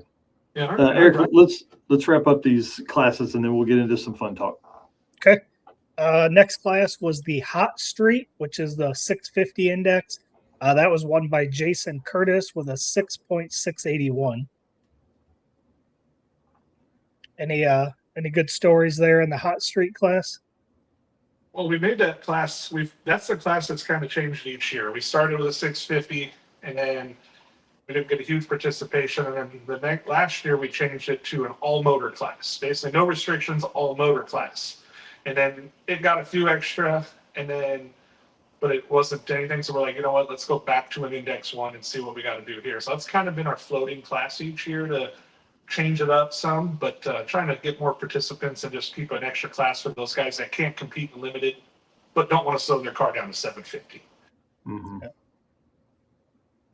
It's probably turn into like that dial your own.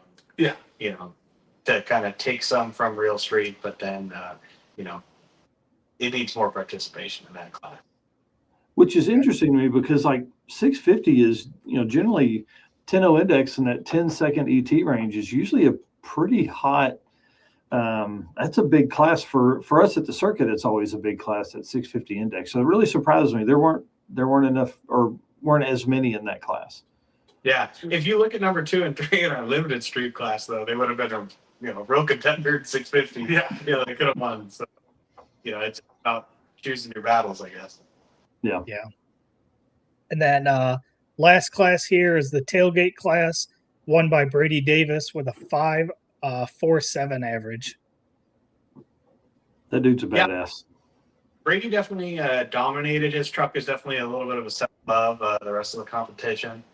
It's not a knock at him by any means, but a lot of the, get like AC F-150s type of thing, where his is a little bit more race truck.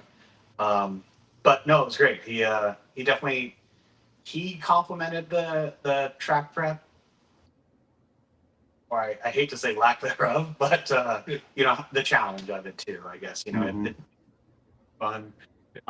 He was enjoying going back and making the truck go down the track. Yeah. And he kept going faster and faster every pass. That's so he kept turning it up and getting it down every pass. So day one, I mean, early in the day, it was not looking real good. It wasn't looking good, but by Sunday he had it pretty figured out. Yeah, I think he turned in a 5:36 on Sunday, so he had it. Wow. He probably picked it up the second and a half from Yeah. That's awesome. And I think Brady enjoys the challenge of that. I would imagine he's very, very smart, and he runs around with the Lynn Woods and all that kind of West Coast, Nate Curran, all those guys. So I'm sure he was enjoying the challenge. Oh yeah, definitely. He seemed to. Well, let's run through these photos real quick, and then I want to move on and talk about some fun stuff in a different segment. These are all your winners. This one, I thought, man, it's crazy that you guys ended up in the finals. That's pretty badass. Yeah, someone would say script, but it was not. If we did a random as possible, and I kind of figured we'd draw each other first round, but it worked out. Yeah, that's awesome. All right, so big shout out to Ditchworks. Appreciate them and all the stuff they do for us. Performer Built Transmissions is the official transmission builder of Drag Driver Pete at Performer Built Transmissions. Their goal is to engineer and build the toughest transmissions on the planet. Performer Built doesn't just rebuild transmissions, they systematically re-engineer each model to eliminate OEM flaws and to achieve the highest levels of performance. That is why they say our transmissions are not just built, they are Performer Built. We talked about this a little bit, but what tracks did you guys visit, or what track did you visit? And then what's kind of your route?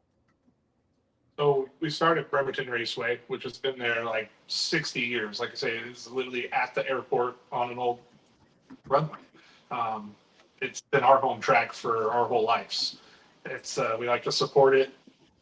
And my grandpa raced there in the 60s. Like it's been wow. Yeah, and there ain't no walls next to you. There ain't no nothing. As we can see if there's some pictures of the track, it's definitely old school, but it's treated us well our whole lives, and we love supporting it. And that's why we bring our events there, for one, to just keep, and then bring something new. All the bracket racers there, they've been doing it for 100 years there, some of these guys.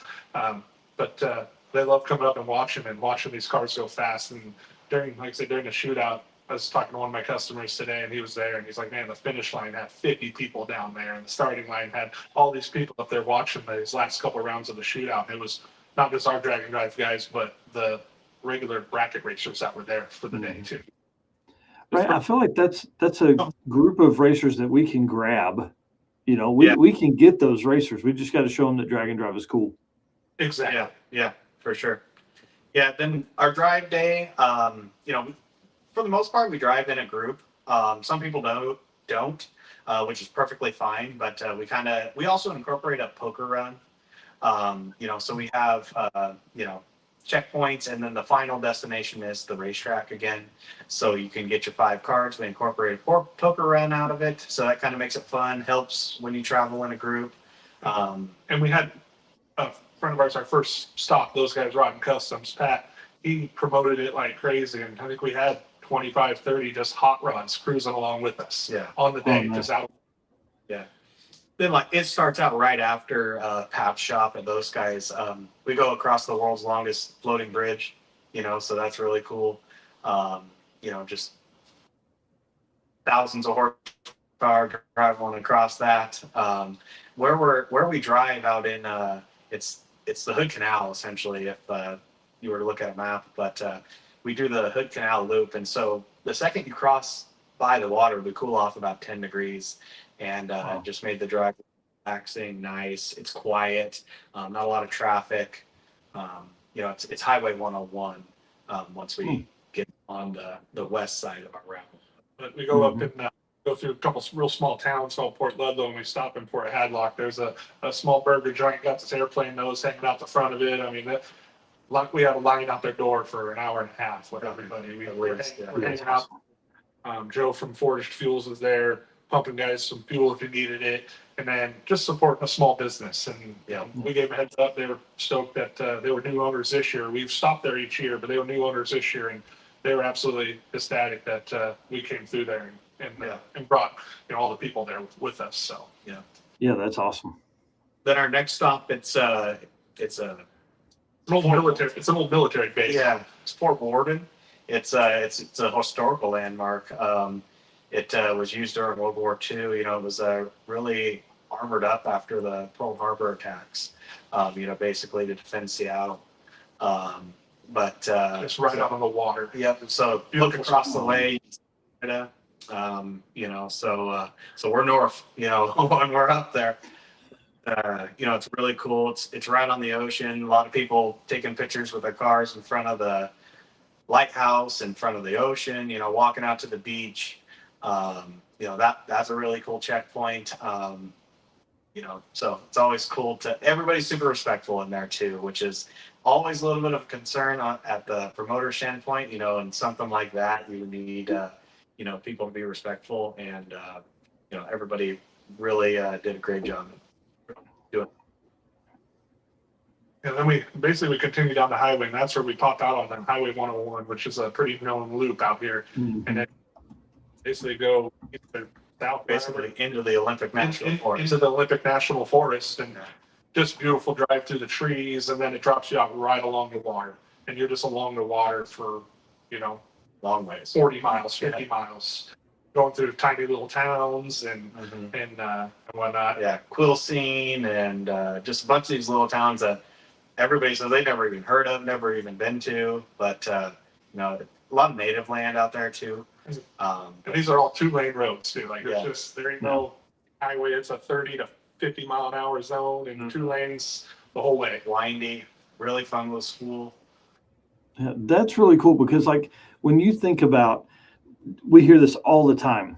Man, I've lived here for 20 years and I didn't even know these roads existed. We hear it a lot. This gives people a reason to drive on those roads, Yeah, that was one of our sponsors each year, Randy Parker. He went across that. I mean, how old's Randy? In his 60s, late 50s, early 60s. Yeah. And he's lived out here his whole life, and he's like, I've never drove across this bridge or got over here. And he goes, never did I do it in my race car. Yeah, mind you, he is driving a 56 Chevy 700 cubic inch. 714 cubic inch. First year he did the complete route on so he's always a fan favorite. Everybody likes to come what Randy's doing. So.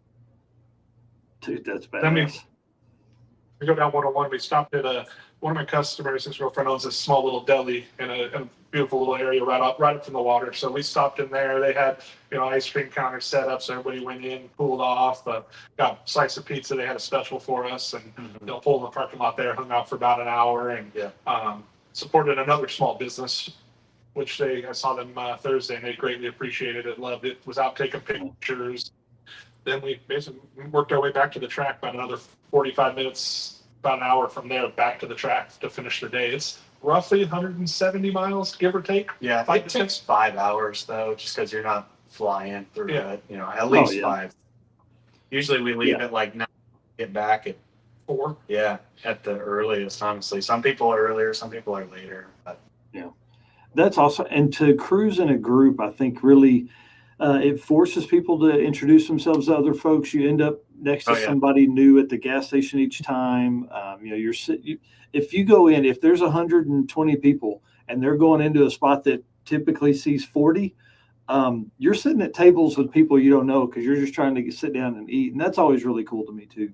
Absolutely. It is. Yeah, no, we have people from Arkansas, Austin McCall, Canada, Cassie Tippy and Ryland. They're down from BC. They also do the BC Dragon. Javier Hernandez, he came up from the Bay Area, California, which I do have to give a shout out to him. He ran out of gas a quarter mile out of the gas station. So really cool. But he also has a YouTube channel if you guys wanted to check out any more stuff from us. It's Two Gun Motorsports, as well as Patty Smiles, Brad. He's putting out some videos on Two Gun Motorsports, and what was the other one? Patty Smiles. Patty Smiles. You can start to it'll come up. Yeah, and it looks like you guys have been doing a great job of sharing the videos as people are loading them and things like that. So, from a promoter standpoint, that's pretty badass. We'd love to see that. Tell me more about this poker run, though. How does this work? Do they draw a card at each route stop, or do they? Is it something that they draw at the end? Nope. So the poker run is at the first stop. You can come over and buy your poker cards. They're $10 a card. We max them out at 4 cards. We do this, incorporate this for the co-pilots to do, for something to do. The other people that are just cruising along with everybody, but everybody gets into it. It's a lot of fun. So each stop, you'll come over. You had my friend Matt and Bobby. She was helping. She was riding with me, and then a few other people, and they were just dealing out cards. And you walk up and you just have your cards, and you're just trying to make a random poker hand at each stop. So at each stop, you got a card. And then at the last stop was the track. You got your last card, you turn your stuff in, and then we paid the top 3 hands. I mean, we paid out $1,000 in the top, paid $1,000 back to people off of a $10 poker hand, just having fun. Dude, that's awesome. Yeah, Eric, let's make notes, buddy. I think poker run would be fun. We usually do a scavenger hunt from our second track to our racer party at night. So it's a condensed window of time, but I like the poker run idea too. The poker run's fun because it's just there's nobody's at an advantage. You're just blind drawing, just hoping you make a good hand.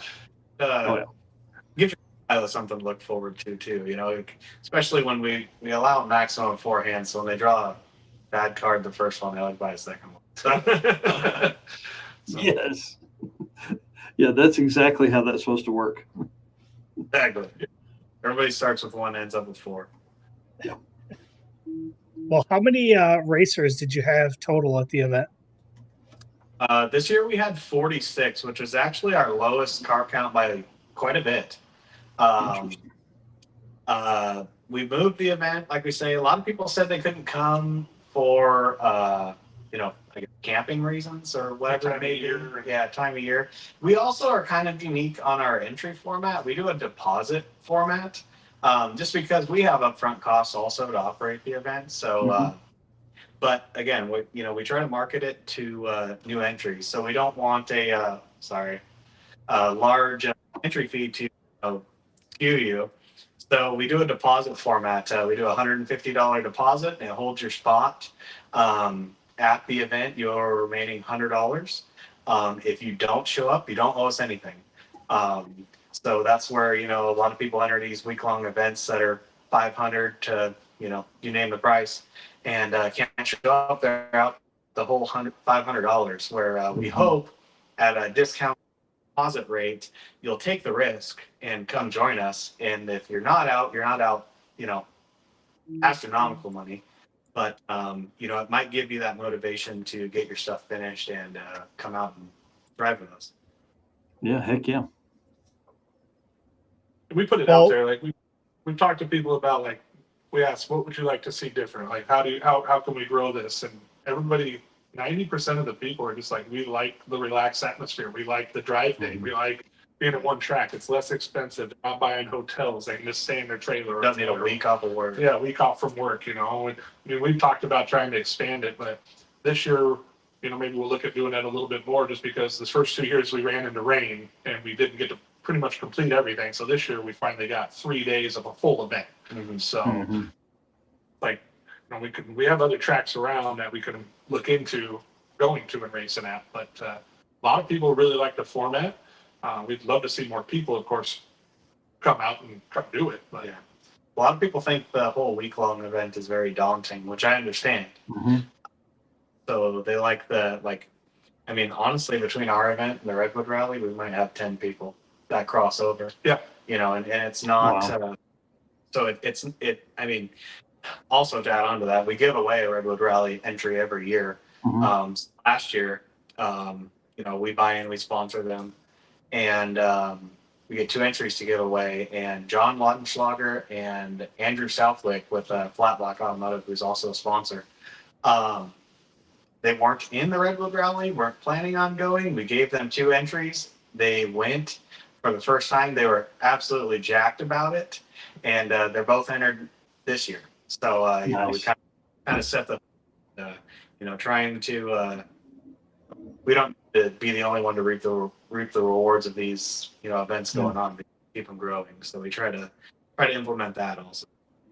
Well, it's what we talk about all the time too. Is weekend events are really a gateway drug to drag and drive because, again, a Friday afternoon like what you guys have, Saturday and Sunday, a regional person, someone that lives within 200 or 300 miles, can take Friday off and part of Monday, and they could be home and work on Monday, if they got out of there in time. So, yeah, I love the weekend stuff. I think what you're doing there, giving the week-long event away, is really the great way to get somebody to get in and do that, and then they go over and participate in Redwood Rally, and then they're hooked. They're like, where's the next one? Where can I go next? And then they take off and they end up at, Rocky Mountain Race Week in Colorado, Sure. Yeah, exactly. Well, give us a couple fun stories from the event. Well, this year we did something new from HCPA and Taylor Boys Racing. We did a hard luck, or I guess it was kind of Not hard. hard fought battle award. I Yeah. guess we didn't really name it, but Friday we had competitor Grenade the rear end on the starting line, and he was done. Not a knock at him by any means, but I don't think he was the most mechanically inclined. So it was just maybe a little bit bigger task than he wanted to tackle in the dirt at the racetrack. I can't say I blame him. And, so a couple friends of his got together. One of them, Josh Fraley, and he drove a 47. Like a 50 Woody, I think 55 miles an hour all the way from Kelso. like 3.5 hours away. I think couldn't even do 60. Yeah, couldn't even do 60 miles an hour. And, they teamed up and they drove to Bonnie Lake, which is an hour and a half away from the racetrack. Bought a rear end off Marketplace. Came back, kept me up until 1 a.m. as I was sound asleep and motor home, or trying to be sound asleep in the motor home. And they changed it out, and he made the drive Saturday and raced on Sunday. With 456. Nice. He ended up with a spool and 456 456 gears, and but he got to complete the event, and so Yeah. They were pretty jacked about it. They so really, thanks to Andy and the HCPA, we gave them basically got his money back off his rear ending there, and Yeah. gave him an award for his whole crew for how hard they worked. Yeah. How cool.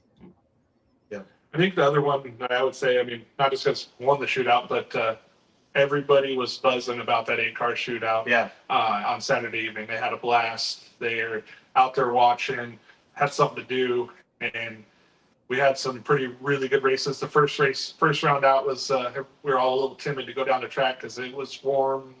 The tractor had broke. The tractor broke. I mean, everybody's stuff's hot. We just got back from 170 miles of driving, and so we got through round 1, and then round 2, it was a 533 to a 528 and a 533 to a 526 heads up right there. So that one, everybody after that round 2 was just. Yeah, it was me and Brant Coulter, and Jeremy and Donovan Linwood. So 4 pretty fast cars in the semifinals, and like I said, the slowest single pass was 533. So Wow. everybody together pretty good from round 1, and that run was pretty exciting. Yeah. Yeah, for sure. That's awesome to be that close, especially across the top 8 cars. Usually there's like 4 cars that are close, and then it's like this huge spread. But that's awesome. Yeah, we get lucky with that. I guess we don't really have any pro mods around. Frankly, the closest one is Randy's, and unfortunately, he wasn't able to complete the event this year. But he drives around. It's a naturally aspirated deal, but it's 714 cubic inch. He might even be the only one on like really big tire. Yeah. It's Yeah, like he's the only one a lot on of big big small tire cars. That's cool, man. That's streetcar fun stuff. It's cars that look like regular cars and aren't insane.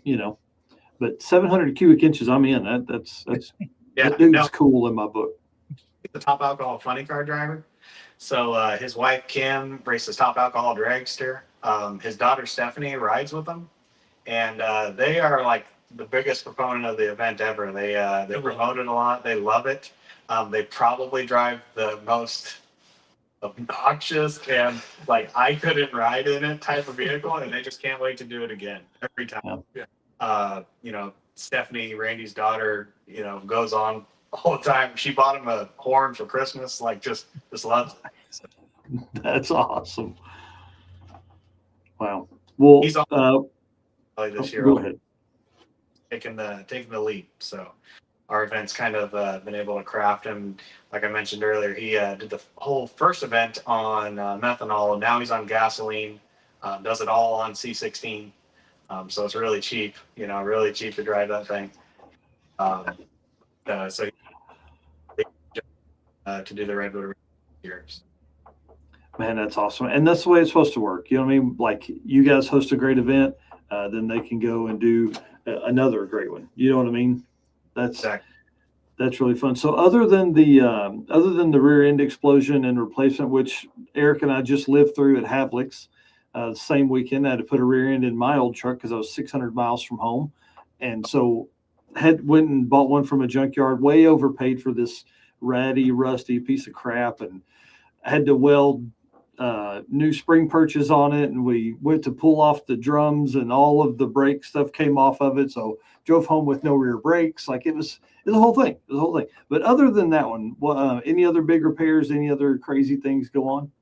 Not that I'm aware of anything that was like a major repair. Yeah. Just That's awesome. I went with lower belts than pairs of socks. Like, I don't know, that's got to be only thing. Like we don't have a super grueling, I guess, event, so there's not a whole lot of carnage ever. Seemed like there was maybe one more thing, but Mike Grady changed the transmission. Oh yeah, Mike. He whacked the sprag on Friday. Yeah. Knocked second gear out of the transmission. Then tried to drop it off the lift in Donovan's trailer. Yeah, that was exciting. That worked out. Yeah, That's insane. That was some track prep he was battling too. Just trying to get down it, and it would rattle the tire. And after I got 6 times of that, Trini had enough, and he changed the Trini Friday night. And did the drive and finished it up on Sunday. And Mike's also a great competitor. He's on the t-shirts. He made the fastest pass last year. We're super happy to have him. He's a big proponent of the event also. The caliber of his truck it's been in the fours. It's pretty wicked. He's done Big Sky, he's done Redwood. It's what he built the truck to do, and he really loves it. So we appreciate him coming for sure. And one other thing, we did it last year. Mike got it, was the fastest pass of the weekend. So the fastest pass down the track, gets minus the shootout. Minus the shootout gets a bonus, and we got belts, like wrestling belts with the logos on it and whatnot. So Mike got it last year, and I think it was in a 512. Yeah, and then this year, actually, Lane was able to lay down 520 with a 0, and that took home the fastest pass of the event. Mm-hmm. So, how cool! All right, well, as we wind down here, let's wrap this up. Just want to give a shout out to Performer Built Transmissions, baddest GM transmission builders on the planet. Really focuses on like 4L stuff and is getting into 6L stuff as well as some of the 10-speed things. So, this guy put a 4L60 in the 7s and is shooting for much faster than 770s, and then has put a 4L60 behind a 5,100-pound car that goes low 10s. It's pretty badass. So hit them up for GM transmission builds, all that kind of fun stuff. Eric, I'll let you do the AFCO, and then we'll run into the last few questions here for these guys. Alrighty. Racers know when you want performance that wins, you want AFCO. From shocks and suspension to cooling, brakes, and more, AFCO Racing has been helping teams go faster for over 30 years. Built by racers for racers. Check out the AFCO Advantage and follow them today on social media for the latest in performance parts. AFCO Racing, built to win. And big shout out to AFCO for giving us some shirts to work on while we were doing your old truck rear end, and helping out, getting us some tools, letting us ask them some questions, and even giving us a golf cart tour of the property. Yeah, big shout out. They talk to us while we drank beers, while we made those beer cans into shims for the rear axle on the old truck. Yep, for sure. All right. So as we go into the last couple questions here, what did you guys learn from this year's event? Anything in particular? I would say the date change was good. Yeah. Getting into the summer months with a lot more heat, I guess, with a lot less rain. It rains here like 200 days a year, so you kind of, it's just a battle to get sun. Basically, it doesn't matter what time of year it is. July around here is just slam packed with everything, and the rest of the year is dead. So you race really hard in July, and then you kind of stop. So I would say that was really good. I do think we're ready to expand it. I think we've learned that. I wouldn't say that the event's gone stale. Being this is the first year we were actually able to complete it. We still had a lot of new people that came Oh, up big time. too. Yeah. We just had other people that couldn't make it or whatnot. Yeah. But, And this, like we say, this year, this area is so weather deprived that in the summer months, there's always car shows or other cruise. There was a cruise in Port Orchard where the track is based, or a car show. yeah, we had That's 600 cars down there on Sunday. Exactly. So, Wow. we probably overlap on a lot more things in July, August, those type of months than we would have in May. So I'm sure that hurts our car count a little bit. But I do think we're ready for, whether it's a change in the drive day or the problem is the next closest track to us is Pacific Raceways, and it's a 45-minute drive, maybe an hour in traffic. The closest one after that's 200 miles. And I'm not saying that's impossible. For us, we do it all the time. It's really not daunting. But being that we don't really have seasoned veterans, I suppose, we worry that's going to deter a lot of people to go to Renegade Raceway, which also goes over a mountain pass, going down to Woodburn Drag Strip, which you have to go straight down I-5 to do it. The next closest one is in Canada. I'm not even going to try to do that. So, we battle a lot with that. We have another one in Forks that I've never been to. Which is an old airfield they race on like 6 times a year. Yeah, so we've thought about trying to incorporate them. Another one, Riverdale and Toutle, Washington. It's an outlaw track. It's another outlaw track right along, on par with Forks type of thing. It makes Bremerton look like, a national event track. literally. Yeah, literally. No. But Bremerton doesn't even have running water. So we definitely aren't dealing with a national event facility, but it makes it look like. It also hurts the averages, for something you're trying to advertise that, looks good or whatever. But Definitely going to be sitting down with there and trying to talk some stuff out this winter. Well, and I think, if you look at it from the standpoint of experiential event, as opposed to, drag week, like those guys, everybody, it's the fastest. We want the fastest tracks. We want the best prep, all that kind of stuff. But if you look at it as more of like an experiential stuff, the outlaw tracks could be cool because you could do your 2 days at Bremerton and then your 45-minute track that's from you. That could be one good for a Saturday after. You could run your shootout there and 2 rounds of racing there. So, you know what I mean? Like you could definitely mix it up and think experiential for sure. definitely. I think 3 days of racing would definitely help. Yeah, there's no doubt. There's no doubt. We like that more, but I don't know. We like both ways. I think it wouldn't be out of the realm of possibility to just add a second event and leave ours how it is. But we also own our own businesses, each of us, so we have to, not that this is a plan B, C, D, whatever, but it's definitely not plan A, as we all have prior obligations. But so it's kind of fit it in where we can. So. A second event could be really cool as far as, you could do one May or, June or something like that. And you could just simply do what we do for like the short circuit is a Friday night, Saturday. And working in with a bracket race is very easy because then you just become a class of 60 cars or whatever it is. And you're making passes just like you guys did with Sunday. And 2-day stuff is really good because then you give away free entries to the big event, which is, your main event would be, of course, the Olympic Street Car Shootout and all that kind of, just, again, building that whole run. And we've had some pretty good luck with this single day stuff. We had, 17 people at our first one, 32 people at the last one, and we've got one more that is teamed up with Tulsa Raceway Park has a midnight drags, which is kind of like you might as well be racing on the streets kind of vibe. It's pretty laid back, pretty easy. And then we're doing so it starts at midnight. We'll race and then go into Sunday as an import face-off. So we'll have a bunch of cars and a car show and all that kind of stuff. And so we're going to test that for this single day event for the second one, or third one.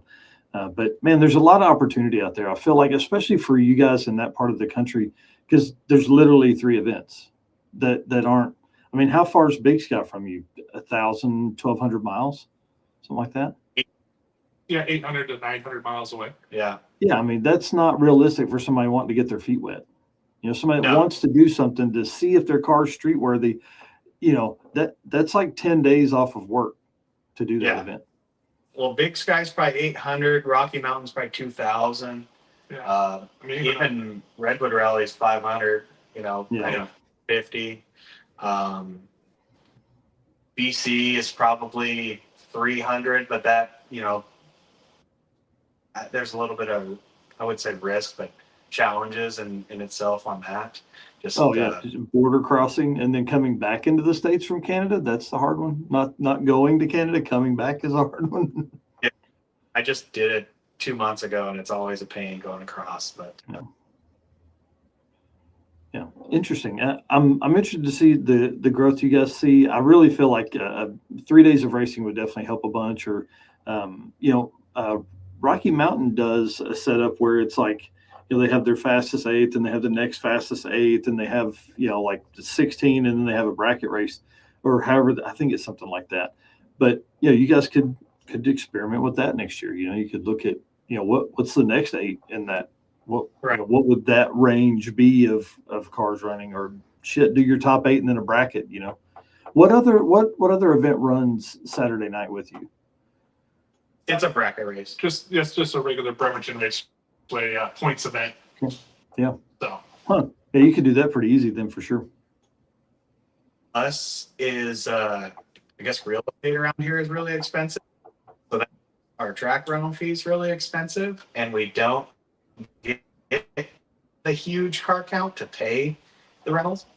So we would end to have a third day of racing. Like, we try to keep the cost more effective too. Yeah, it's $250 for 3 days. So you get to race a couple days, and then they're still paying, and we pay out too. Yeah, and to add one more track, been told was $12,000 for 1 day. So that's a little bit much. Yeah. Because for folks that are watching us to understand, like as a racer, is it worth another $200? At the car counts you guys are getting. I mean, it needs to be $450 for people to do it, and you do 3 days of racing, and then everybody's like, whoa, hang on, that's too much. So I think you're right. That's pretty cool. Versus like what we can deliver as a product. So that's definitely our battle. Even like say, not to knock at Bremerton by any means, but we still pay a fine entry fee. Yeah. Bremerton.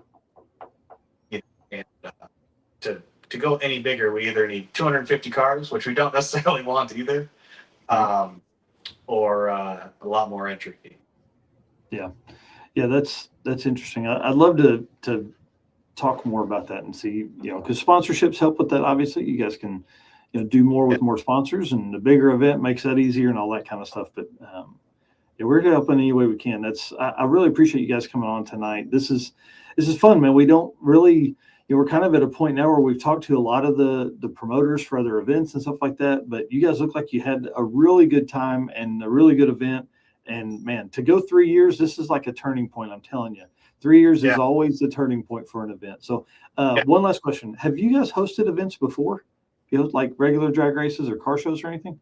My family, we put on a independent shootout race for about 14 years at Everton, and bracket race. And it was one day foot brake event all the way to a 3-day $10,000 to win Saturday type thing. So we know what we're doing on hosting it and payouts and structures and this and that. It's just like I say, time is a big thing. The time is a big thing. Like I say, him on his business, I got a tool truck, so it's kind of our spare time. And it's like as it gets closer, you're like, well, we got everything up. Now it's like, oh, we got more to do. Yeah, but 100%. Eric and I live that life too. We get it. If you don't mind, we'd like to give a shout out to our sponsors too. Yeah. Jay, these are all class sponsors. I will give a specialty shout out to Benchmark Automotive. They were the sponsor to the Quick 8 Shootout Saturday night. They were there on property, watched the event. It was super cool to have them. Flat Block Automotive, he's the tailgate sponsor. He also presented a 5-gallon Tough Jug to each of the class winners. So, in some of the pictures that you guys may have, all the class winners are standing there with their big checks and their Tough Jug. So thanks to him.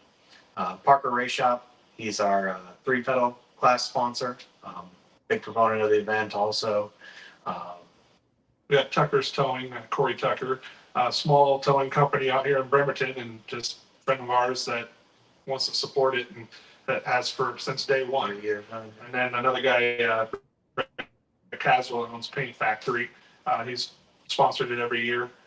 New one this year was Rich Elmore from Pipeworks Mechanical, who's a good friend, and just a lot of people we know that support the event, that just want to see it go, and they come and hang out on the weekend. And oftentimes we're supporting their business also, like RM Collision, a class sponsor. He painted my car, so we try to I guess keep it in house. We have a really niche family out at Bremerton. And a lot of these guys, J.A. Morris was also our Extreme Street class sponsor. Just people we race with basically weekly. I raced HCPA. Yeah. I raced him on Saturday or Sunday. So it's just people we hang out with all the time. So we're hoping now that we're growing this that maybe we can start looking into getting in with some title sponsors of some sort. That way we can expand and get to another track and whatnot. Yeah. So.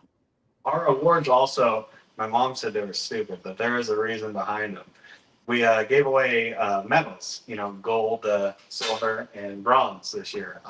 Our name is the Olympic Dragon Drive, so it felt really fitting to have Olympic medals. I dig that, dude. I think that makes a ton of sense. So sorry, your mom was wrong this time. She's always right everywhere else in her life, but she's wrong on that one. Record that. Well, that's pretty cool. Well, guys, listen, thank you so much for staying, for giving us an hour of your time. I know you guys are busy, and we wish you the best of luck. If you'll stay behind with us, I'd love to talk to you after the show ends. We got just another few things to talk about, but you guys are awesome. Olympic Street Car Shootout, for anybody that's looking for stuff. You guys do a great job on Facebook of promotion and all that kind of stuff. So thank you very much. Thank you for your time. Appreciate it. Awesome. We'll see you guys just a minute. Dude, how cool, man.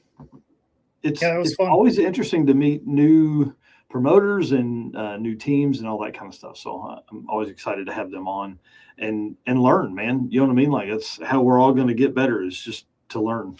So 100%. Big shout out to AFCO for all the stuff they do for us. We appreciate them. And again, thanks for a lot of good advice, a lot of tools. We use a lot of their stuff at Havlicks, and appreciate them doing all that kind of stuff. Yep. All right, sir. Send us out. All right. Once again, appreciate all of our race car friends for tuning in tonight, all of the comments. Just again, appreciate each and every one of you. And again, can't do this without our sponsors. Again, we've got discount codes. We've got affiliate links. If you need to get in contact with anybody at one of these companies, we can do that. So thank you to Summit Racing Equipment, Deechworks, Molly Motorsports, Driven Racing Oil, Howard's Cams, J-Wire Solution, FCO Racing Products, Performa-Built Transmissions, Car Change 3D, Low Dollar Motorsports, Power Tube TV, and Racing Junk. And I will not see you guys on Saturday, but there still will be a show, and I will see Mm-hmm. you guys on Wednesday. Yeah, I'm excited. So we're looking for a guest co-host for Saturday morning. So if you are looking to be guest co-host, and you can give an hour and a half of your time from 10 a.m. Eastern on Saturday, hit me up. Let us know. All right. See Later. you guys.